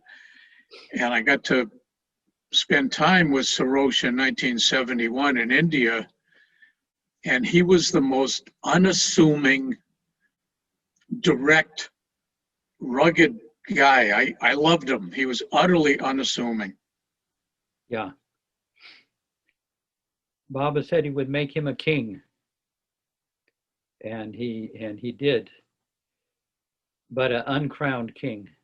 In regards to being like an agent for Baba, taking his presence out into the world. When I was younger, I was in the travel business, and I had a lot of free tickets everywhere. And I noticed that some of the places I traveled, after I had been there were like political or, different kinds of events. And I always thought, I wonder if Baba's using me somehow. Not that I'm wonderful, but maybe, maybe he's using me as an opportunity. And I mentioned that to a couple people. And one time I was going to India, and a friend of mine, well known in the Baba community, but I won't say his name, was also going, but our trips were crisscrossing. And this was in the 80s when you didn't have the internet and stuff. Anyway, when I was coming home, he was coming. So we were crisscrossing. And I went to the Centaur Hotel, and I was standing in line at the front desk, and I noticed in front of me was the Dalai Lama. And I thought, wow, that's a trip. Isn't that interesting? You come from Baba's tomb, and within a few hours, you're standing next to the Dalai Lama. So when I finally got home to the States, my friend finally returned from India, and I met him and I told him that story. I said, isn't it amazing how Baba uses us? I bump into the Dalai Lama at the Centaur Hotel, and he sat back in his chair and he said, I can top that. I said, how? He said, well, I flew from Pune to Bombay. And he said, I got on the plane in Pune, there was the propellers in those days. He said, I got on the plane, and he said, I noticed there was a little bit of, confusion and stuff. But all of a sudden, he said, this woman came and sat next to me. And he said, you know who it was? I said, no. He said, it was Mother Teresa. And I said, right on. Baba evidently is using us in very strange ways. Jai Baba, thanks for letting me share. Great. Beautiful. Jai Baba, the only thing present day that makes any sense for me is saying Baba's name, repeating Baba's name, because I think things are just too crazy. And it's definitely gotten to me. But there was this beautiful thing that someone shared out of Lord Mayher. It says, with Mara's intense thirst for the remembrance of the beloved, love is born, and one's only thought is of the beloved. This is called real japa, repetition of a divine name. Then even the impossible becomes possible. It is the glory of the name. That's from Lord Mayher, but I have to say, what helps me with my contact with Mara is, if anyone, she was repeating, her being was repeating Baba's name. I mean, if she wasn't moving her lips, but I remember, because I remember I used to try to sit as close to her as I could. So I'd sit on this little hard, everything was hard over there, this little hard bench. But it was good I did, because she was like essence of saying his name. I swear, it was, my memory now. And Jeff, I wanted to ask you one thing. You said, I'm very interested in the saying the name now. You shared something in that Marwan, Jess Wallace said, and he took hold of someone's face like that, and he said something about saying Baba's name. Yeah. Yeah, okay, because all I couldn't remember what you said after taking hold of the face. I got caught up. I'll see if I can remember it. He said, "But in taking Baba's name throughout the day, your mind and ego will try to convince you that this is too easy a way to follow Baba. Because they know, the mind and the ego know, that you have in your possession the weapon that can destroy both of them."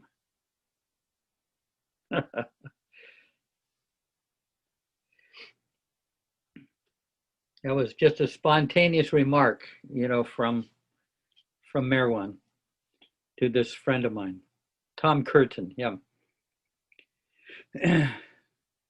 Well, we've come to the end of the road. The tavern is shutting down, and the bouncer is starting to look a little irate. No. Hey, so. The joy of serving.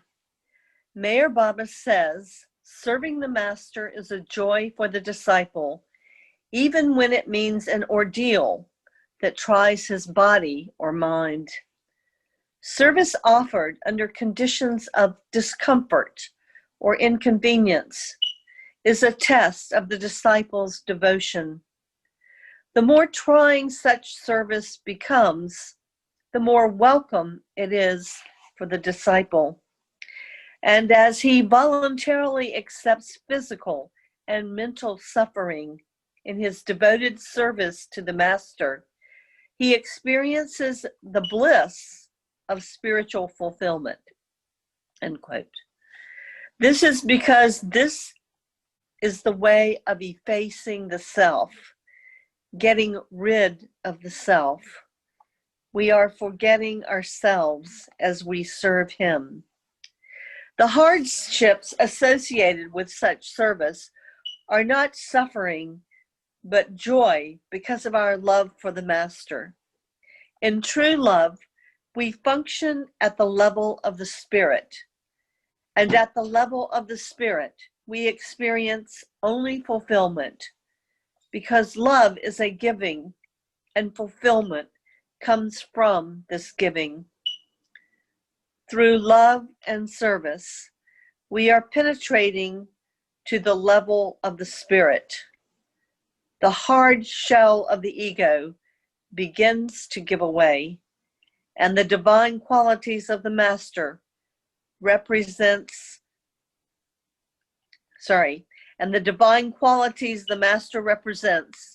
begin to flow through. I'll read that last sentence again. The hard shell of the ego begins to give away, and the divine qualities of that the master represents begin to flow through. Beautiful ending. What we can do is we could read that on the next time we get together, just to refresh ourselves before we go on to the next chapter. But let's, unless there's nothing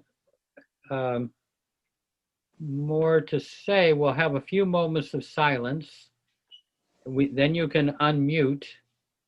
And then after a little bit, Stu will lead anybody who's up for it on a beautiful meditation, heart-centered meditation. Okay?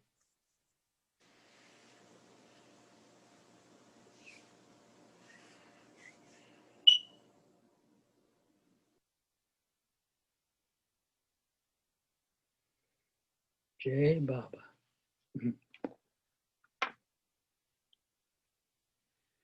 Oh, wow. So you can unmute.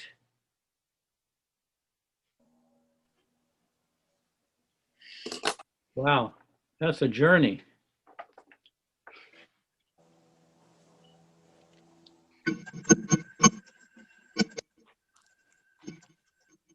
Don't hesitate to unmute, folks.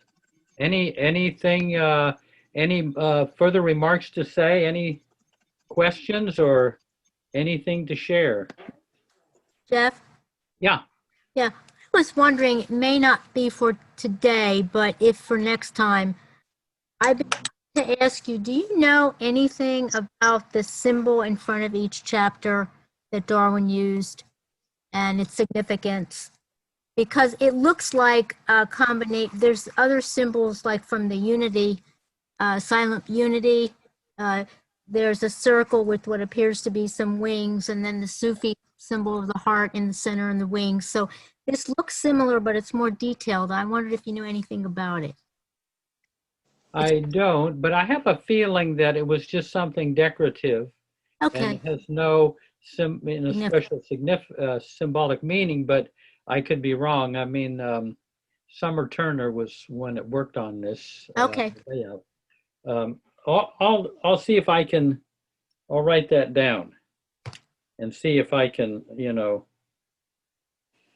Yeah.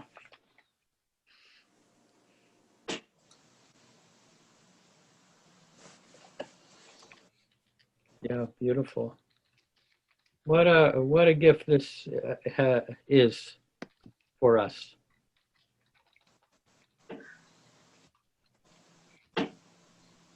I hope we don't end. Well, this could go on for 700 years if we're not careful. Oh yeah, hey Baba, and you look up from your book and there's Baba. I wanted to say a couple things I didn't get to say, but yeah, they're all kind of spread throughout what we were talking about. And one was about equipoise that I've really first of all, the whole session, they just get deeper and more amazing. The thing about equipoise for me was it really retooled it for me, because I guess I always had this image of like a Zen master equipoise sitting in meditation and total indifference, and it actually made me realize that it's much more of a dynamic thing, the way Baba, I believe, works, speaking for myself anyway. And it reminded me of seeing some of the Mandali. I remember Katie once, I could just see her get a look of utter disgust upon her face, something that had happened. And then I saw her just readjust, And so it's not that there wasn't a reaction, but she found that place in the middle very quickly and quietly. And for me, I also really appreciated Heidi's talk today, because I had a moment of, I really lost it. My cats, it's a story about my cats, but somebody was about to let my cat out, and there's coyotes outside, and I freaked out. I just lost, I was out of control. I totally lost my equipoise.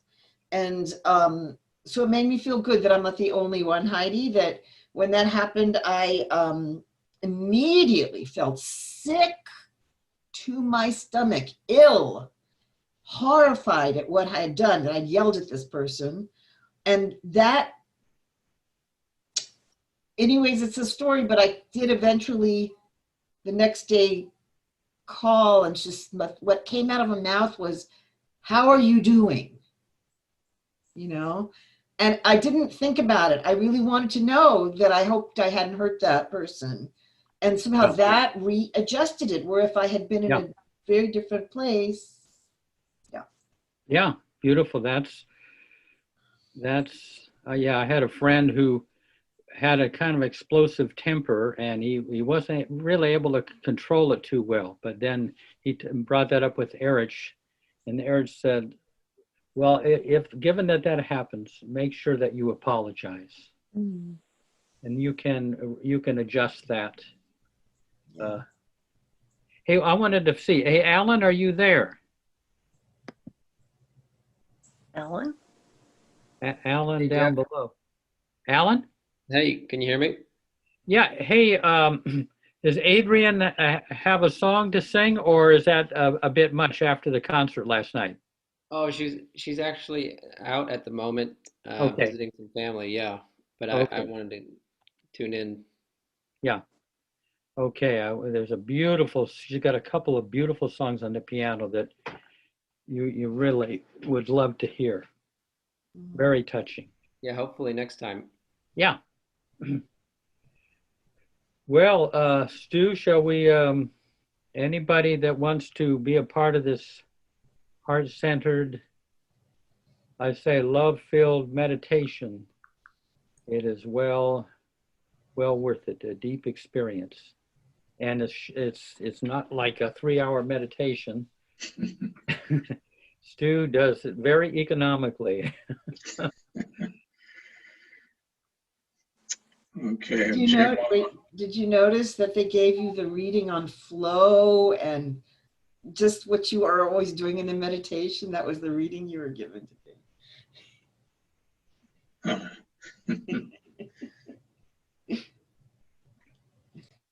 Okay.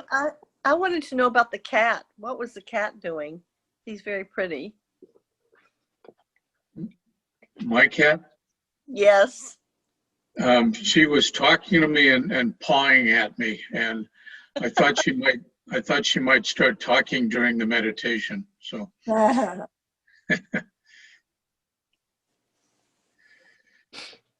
yeah. It adds to the juice.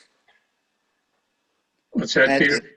It'll add to the character of the meditation if you're Definitely add to the character. Yeah, it makes it real. Yeah.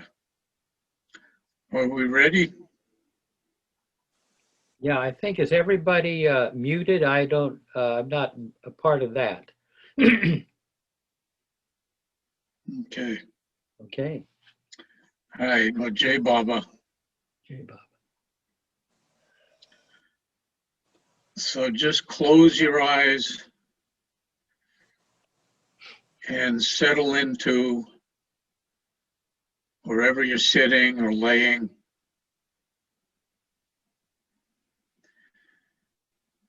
And start to take some nice, deep, slow breaths into your belly.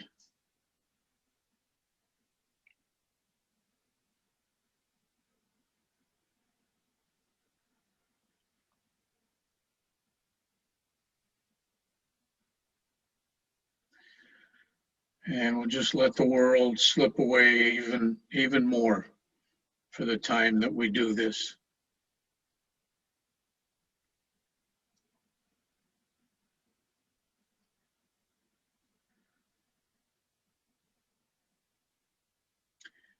And keeping that breathing into your belly going, picture your heart and your heart space.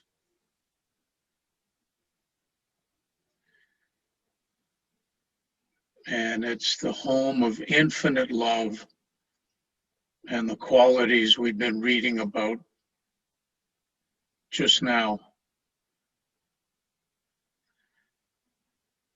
And it's the home of Baba's infinite love within us. And it's around us, it's everywhere.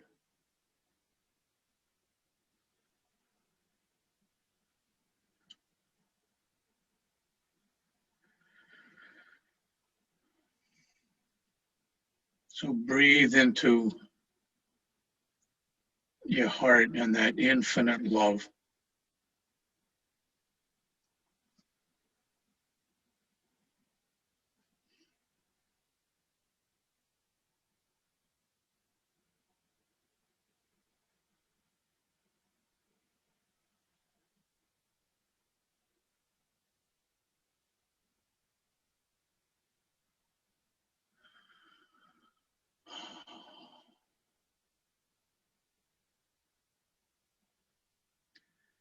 And just slip in it deeper as you do this.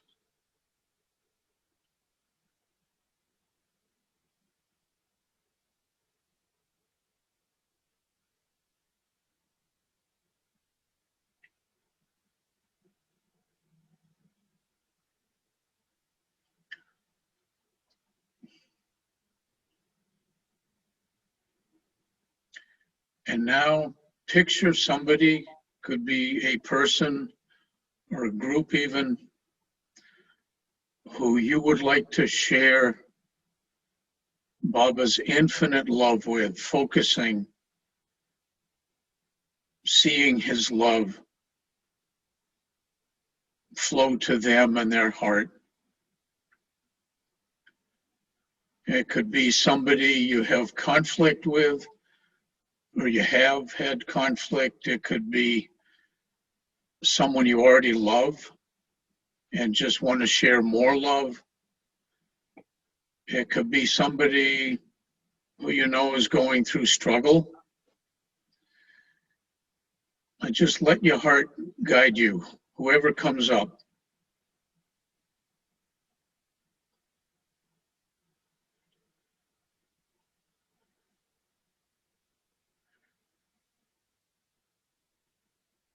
And get a good image.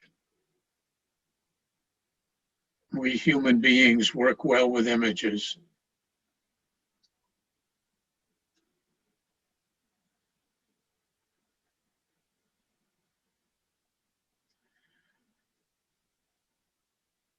And now picture their heart and their heart space.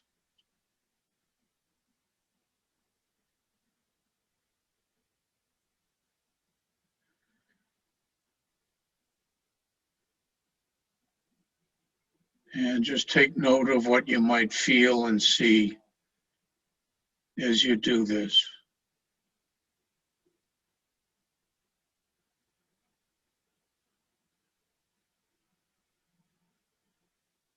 And breathe into your connection with their heart space.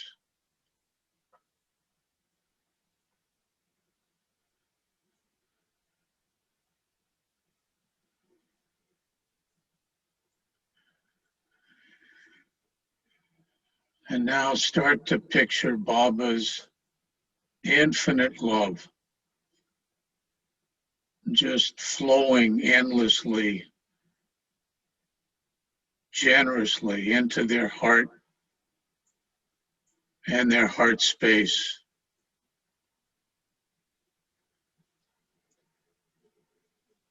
And there's no end to this love.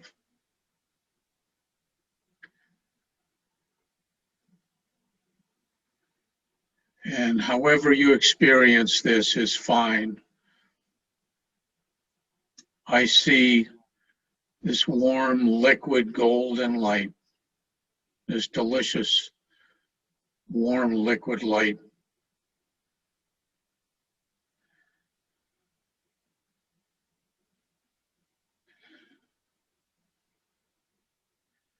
And it's just flowing generously without end into their heart and their heart space. It's healing, soothing, cleansing, forgiving.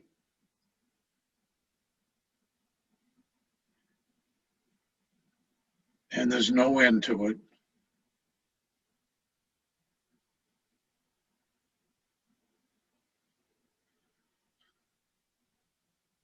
And see Baba's infinite love filling their hearts all the way to the back and the bottom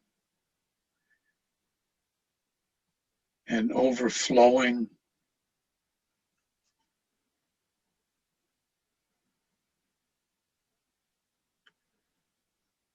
And flowing through their heart, just continuing to flow. And now flowing and filling their whole being, all of them.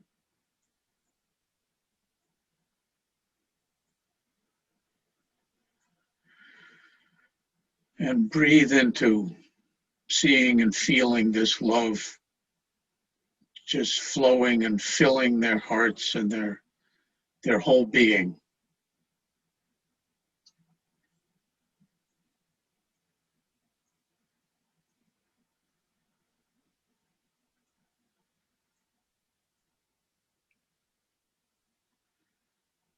And we never know what the gift of this love might do.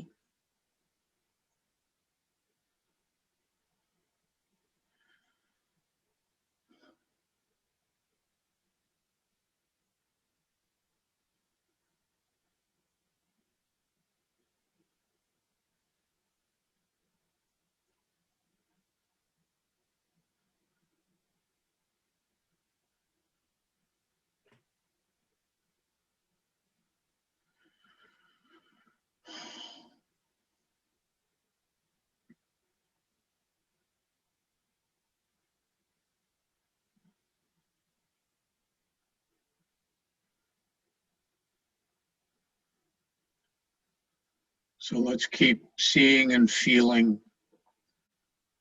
Baba's infinite love flowing into them for another moment, and keep breathing into it.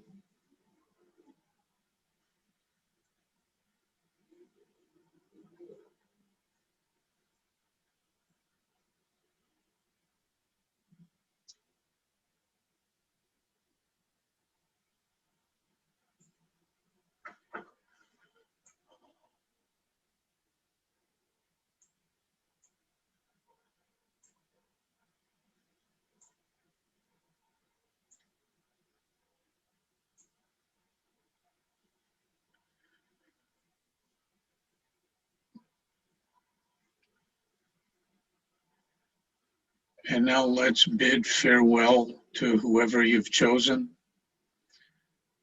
just for now, because you can always return.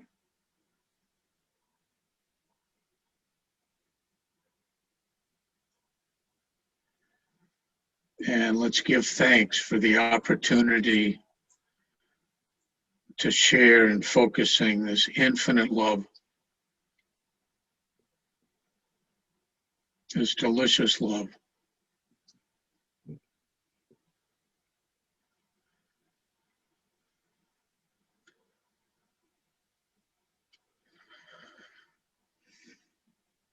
And gently bring your attention back to your own heart and your heart space.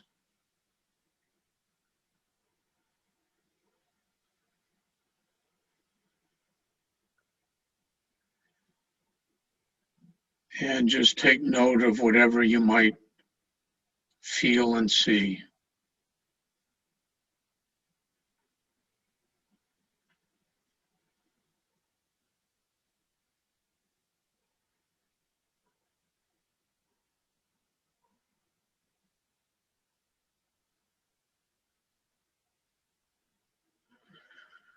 And breathe into your heart.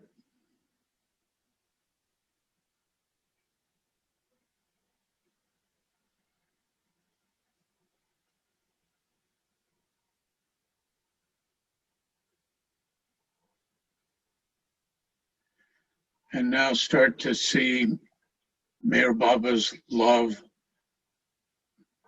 his infinite love, pouring, flowing into your heart and heart space.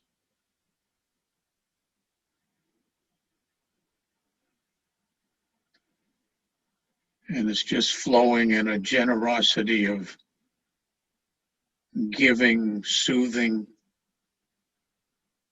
healing,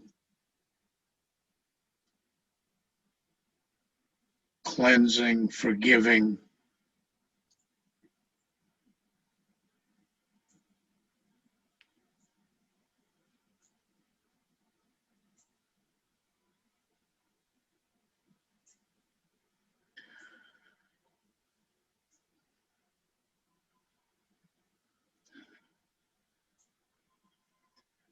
And see and feel this endless love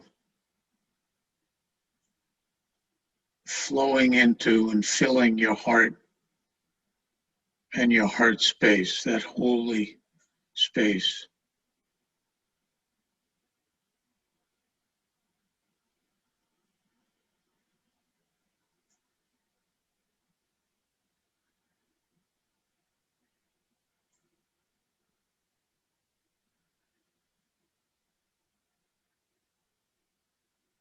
And see it flowing and overflowing from your heart, and even flowing through until your whole being is filled with this love, this cleansing, healing, soothing love.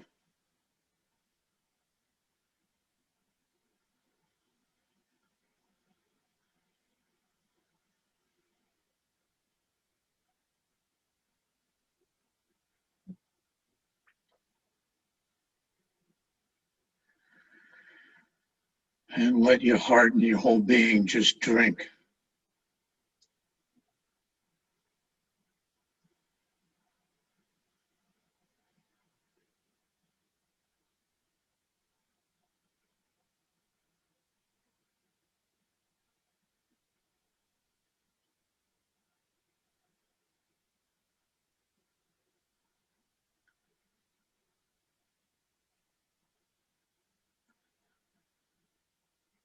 And keep breathing into your heart and your being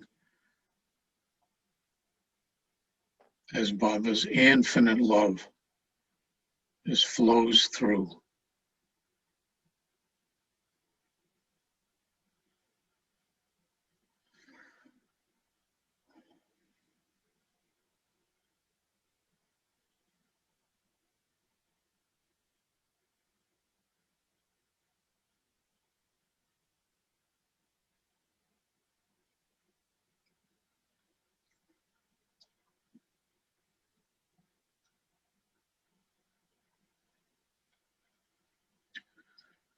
And let yourself just drink deep.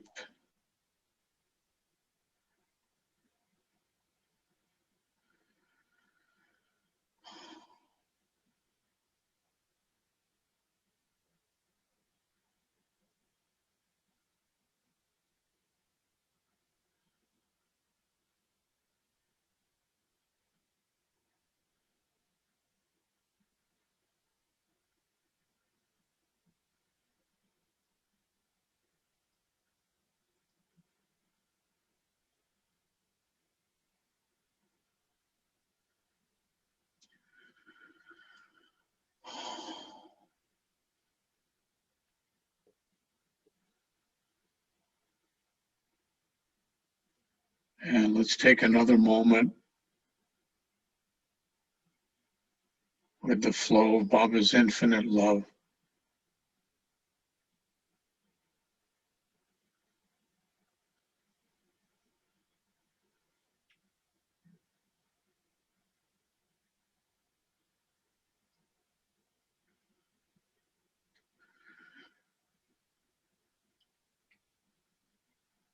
And know that you can always return here again and again.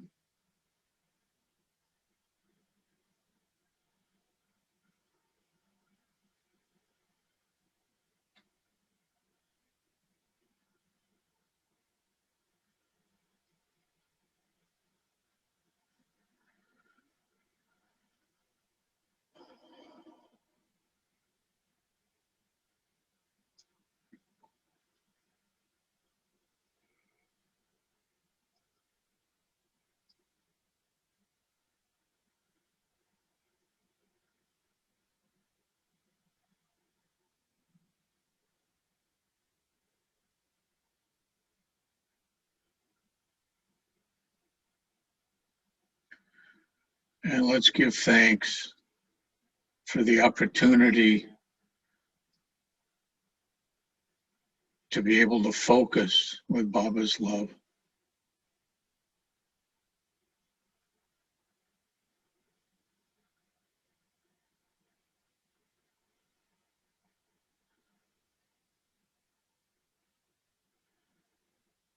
And gently start to bring your awareness back to wherever you're sitting or laying.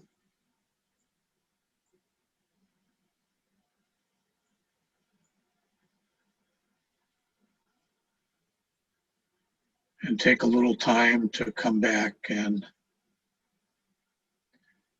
when you're ready, open your eyes.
Okay,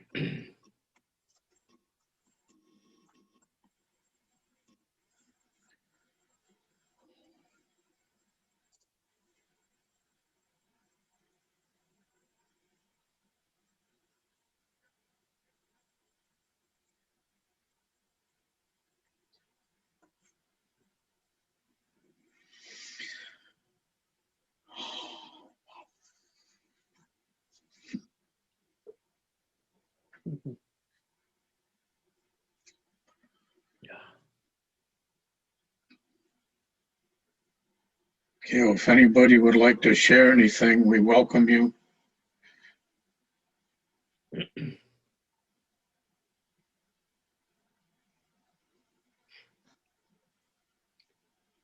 You might all be a little too mellow, but lovely. I feel like I clean up all these ends that need to be cleaned up. Say it again, Gabrielle. That it cleans up all these loose ends. Ah, So nice. started with one person, now it's 4 people. Wow. It goes quicker or something, but I think the most interesting part for me is when I take someone who I have a challenge with or has a judgment on me, and I try to bring them into my own heart. It's really powerful. What do you feel with that? Well, it expands. It makes room for something which was diametrically opposed to my mind. Oh, that's wonderful. Yeah.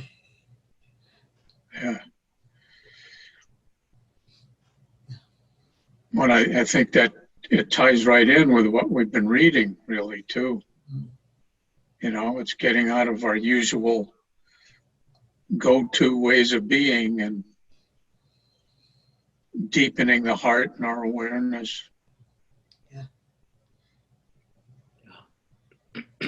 I would say that I'm so profoundly grateful for these opportunities with the meditation afterwards, Stuart and everyone, and that tonight with the words were like the radiation of the infinite, divine love, and to have glimpses of that, and then my experience of being so fully immersed in it in a way I haven't ever experienced before. Oh, you actually look like it's in the. There's a. So you haven't been drinking?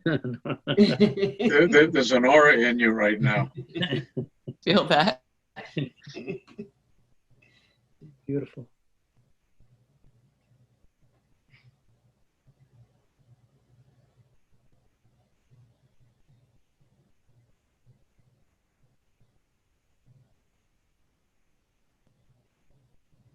One thing that I've been doing in my meditation, which is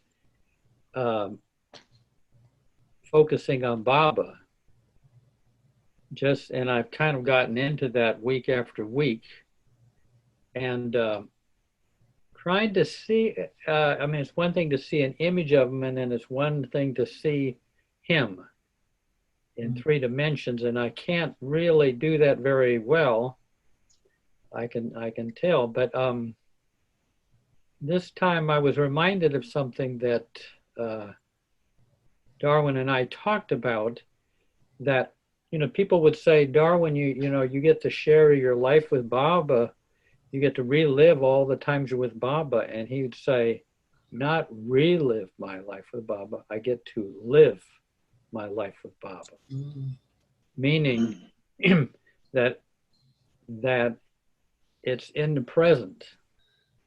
It's not, his times with Baba were not in the past. They were in the past, but they are in the present. So when I was thinking of Baba and everything, I kind of slipped into that. Well, what Darwin and I talk about is Baba lived his life in time, but he also lived his life in timelessness.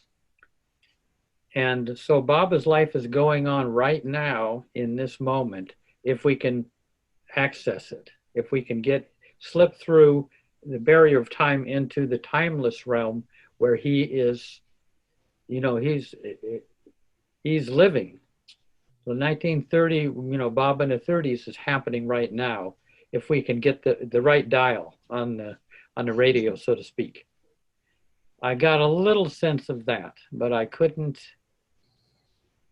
hold it, But I was happy to hang out with Baba at Mirazat and see him walking up and down Mandalay Hall or in his bedroom in an intimate way. But I just say that we didn't miss Baba because it's happening right now.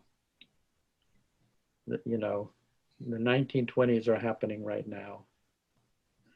If we can get that radio station. And they have it down in Florida, that station, Douglas. It's there on your radio dial.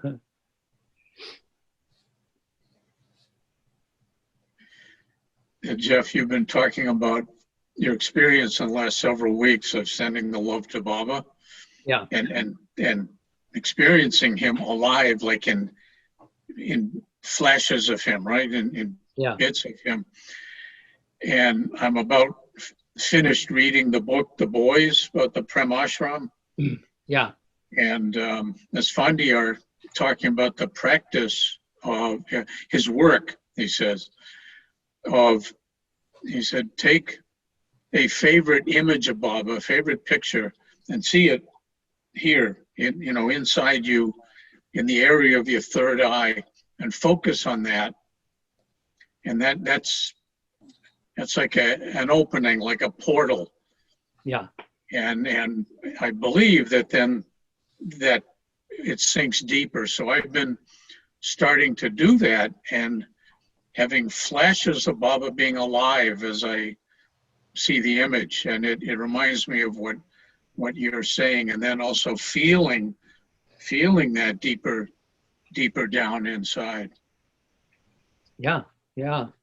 I mean, I can see Baba's hand or his arm and everything, but I can't get the whole of Baba. Yeah. I'm still trying to put them together. Humpty Dumpty. No, I mean, it's my mind that's not together. My consciousness is fractured and it's getting projected on Baba, but I'm getting an arm and a leg and I'm getting just image, kind of real sights of Baba, but not the whole of him. Yeah. Oh, that's wonderful experience. Yeah. And sometimes just, I'm trying so hard to see Baba, too hard. And then I just let go and he's there, Beautiful. Yeah. Hey, Can any of you actually see Baba? Yeah, I was just about to say that I think it's really peculiar that you mentioned that, Jeff and Stuart, about this imagery of Baba, or like this movie. There's a particular scene that comes to my inner mind that of Baba, probably in the 30s, and he's looking out this window to the sea. And it looks like Mediterranean, or it just seems very peaceful there. And he's just kind of looking out, and the Sadra is blowing with the air that's, this sea breeze or something that's coming in. And it always repeats. So if I could just sort of close my eyes, and then he's there, and it's like playing like it's always been there. And then if I stay with it, if I really, really focus, then the movie plays out further, and I see more, him kind of beckoning to come and look out the window, and then looking down, and it sort of slopes down some rocks, and it, just get more details. So I just appreciate you sharing that, Jeff, about, I didn't know, I just was kind of, experiencing that inwardly, but was wondering in my mind, is anyone else, how does this work in other people? Yeah, so thank you. Yeah, beautiful. So Alan, I can't help but whenever you were describing that, I kept thinking Portofino, Portofino, Portofino. Yeah. And I'm going to try to think of that because I don't know, I'm drawn to Baba and Portofino. But I can imagine he would be doing that because it's rocky and it goes down to a Mediterranean Sea and there would be a breeze at the top of a mountain. That's a beautiful image. Thank you. Wow. Well, Alan is young enough that it could have been he was reincarnated. He was in Portofino with Baba. And it's there in his consciousness as a memory. Yeah. I have to say that there is a feeling of a sad. I haven't really shared this, but there's definitely a feeling of a sadness, and it also does. I have an aversion sometimes to visiting or having that experience in a funny way because it's like, I don't know about you, but sometimes I can't listen to the song, Begin to Begin, because it sort of breaks my heart. It sort of is so, it's sort of so painful. I mean, because the experience is beautiful with the imagery, but to be there with him, and it's like, it just was like there's no feeling or thought of anything else. There's no worry of everything, of all the things that you worry, it's just, he's just so encompassing that the air itself is like, it's like breathing him. So, to be there with him again, in the physical form, it's just, it's like where I want to be all the time, and I can't because I'm here, I mean, I am, but you know what I'm saying. It's just I'm struggling with my own mind and being here now. And I think that's perfectly placed. I've been placed in this scenario in this life to experience that longing and to know that he actually is here in such a way that maybe it looks all different. Maybe we're not in Portofino or whatever. I don't know where that was, but but he's here right now, and I'm 29 years old and living in Northern California, and he's right around everywhere. So I don't have to worry about having to go back. But I don't know. Thanks for listening. Thank you. Yeah, very touching. Yeah. Can I share something that's kind of funny? And well, it's not funny. It was kind of like Baba answering a question. And Jeff, it's related to what you started out with at the very beginning of this meeting about the story of the Cherokee story about the two wolves fighting. You know, one of all the negative things and one of love and compassion. So I'm reading all these books that are really basically kind of murder mysteries by William Kent Kruger, who's half Ojibwe and half Irish. So yesterday I said to myself, why am I reading these books? And, I'm thinking that's when I'm really just fed up with everything that's going on in the world. I pick up a book and get absorbed in it. It's really fascinating. But the last book I read, there's a story told about the two wolves, and one is fear and one is love.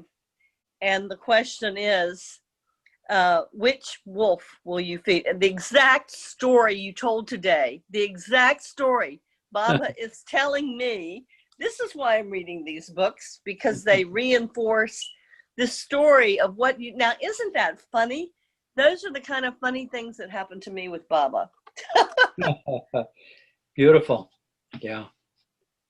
I just, a sidelight, Sri Aurobindo was a, was a six-plane saint, but he wrote, he studied literature, and everything. But he did say, oddly enough, that the detective yarns are a spiritual form of literature. Surprising, but he said that. Maybe it's that the karma, you know, you can't escape your karma. I don't know. They get you in the end. I don't know, but he said that. So, and Baba, you know, of course, read detective yarns too. Yeah, Baba loved detective stories. Yeah. Yeah, I think he read Agatha Christie and I think Sherlock Holmes, didn't he? And Yeah, and Nero Wolfe. Oh, Yeah. Wow. Jai Baba, all I have to Yeah, go. Douglas, great to see you. How Good to your see you, health is Jeff. okay? Yes, thank you. Doing Good. well, thank you. Yeah. Yeah. All right. See you next week. Jai Baba. Jai Jai Baba. Baba. Yeah.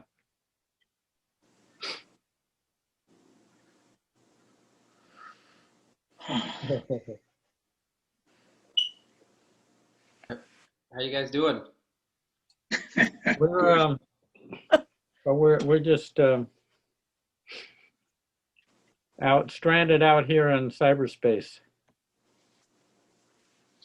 Good. Alan, you're looking more like young Baba. Yeah. I had a big mustache for a while. I just shaved it off. It was hard to eat. Yeah. Yeah, it looks like he just came over from Sakori, you know. A little.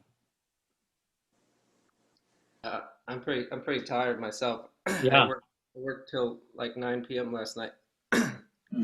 Yeah. Bob was really working me to the bone. Yeah, just take it easy. You know. is that concert going to be replayed that Adrian did? I'm not sure. I could talk to her about that. I think that's a good idea. I missed it, but I really wanted to hear it. Yeah, it was beautiful. Were you there? Were you there, Jeff, or anybody? Yeah. Yeah, I was there. I watched as long as I could. I was supposed to be working. I watched until about 11 o'clock, but I had to go into the center and do my overnight. Beautiful. Yeah. Wonderful. That's a great idea, though. You know, I think we should maybe play it back somehow. Anyone else have any thing to share about their meditation? It's just a great place to be inwardly.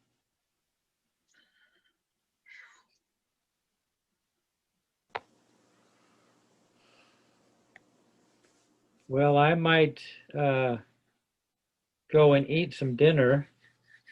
Great to see all of you guys. And Alan, we without you on the late night chats, it just, you know, there's just some mumbling and grumbling. But, you know, at the same time, you know, be careful. Jeff, I wanted to ask you something. Yeah. I thought I heard today or yesterday on one of the programs that did Baba ask somebody to sing to their cat? I could have. Didn't somebody say that on one of the programs that they had? That Baba requested somebody sing to his or her cat?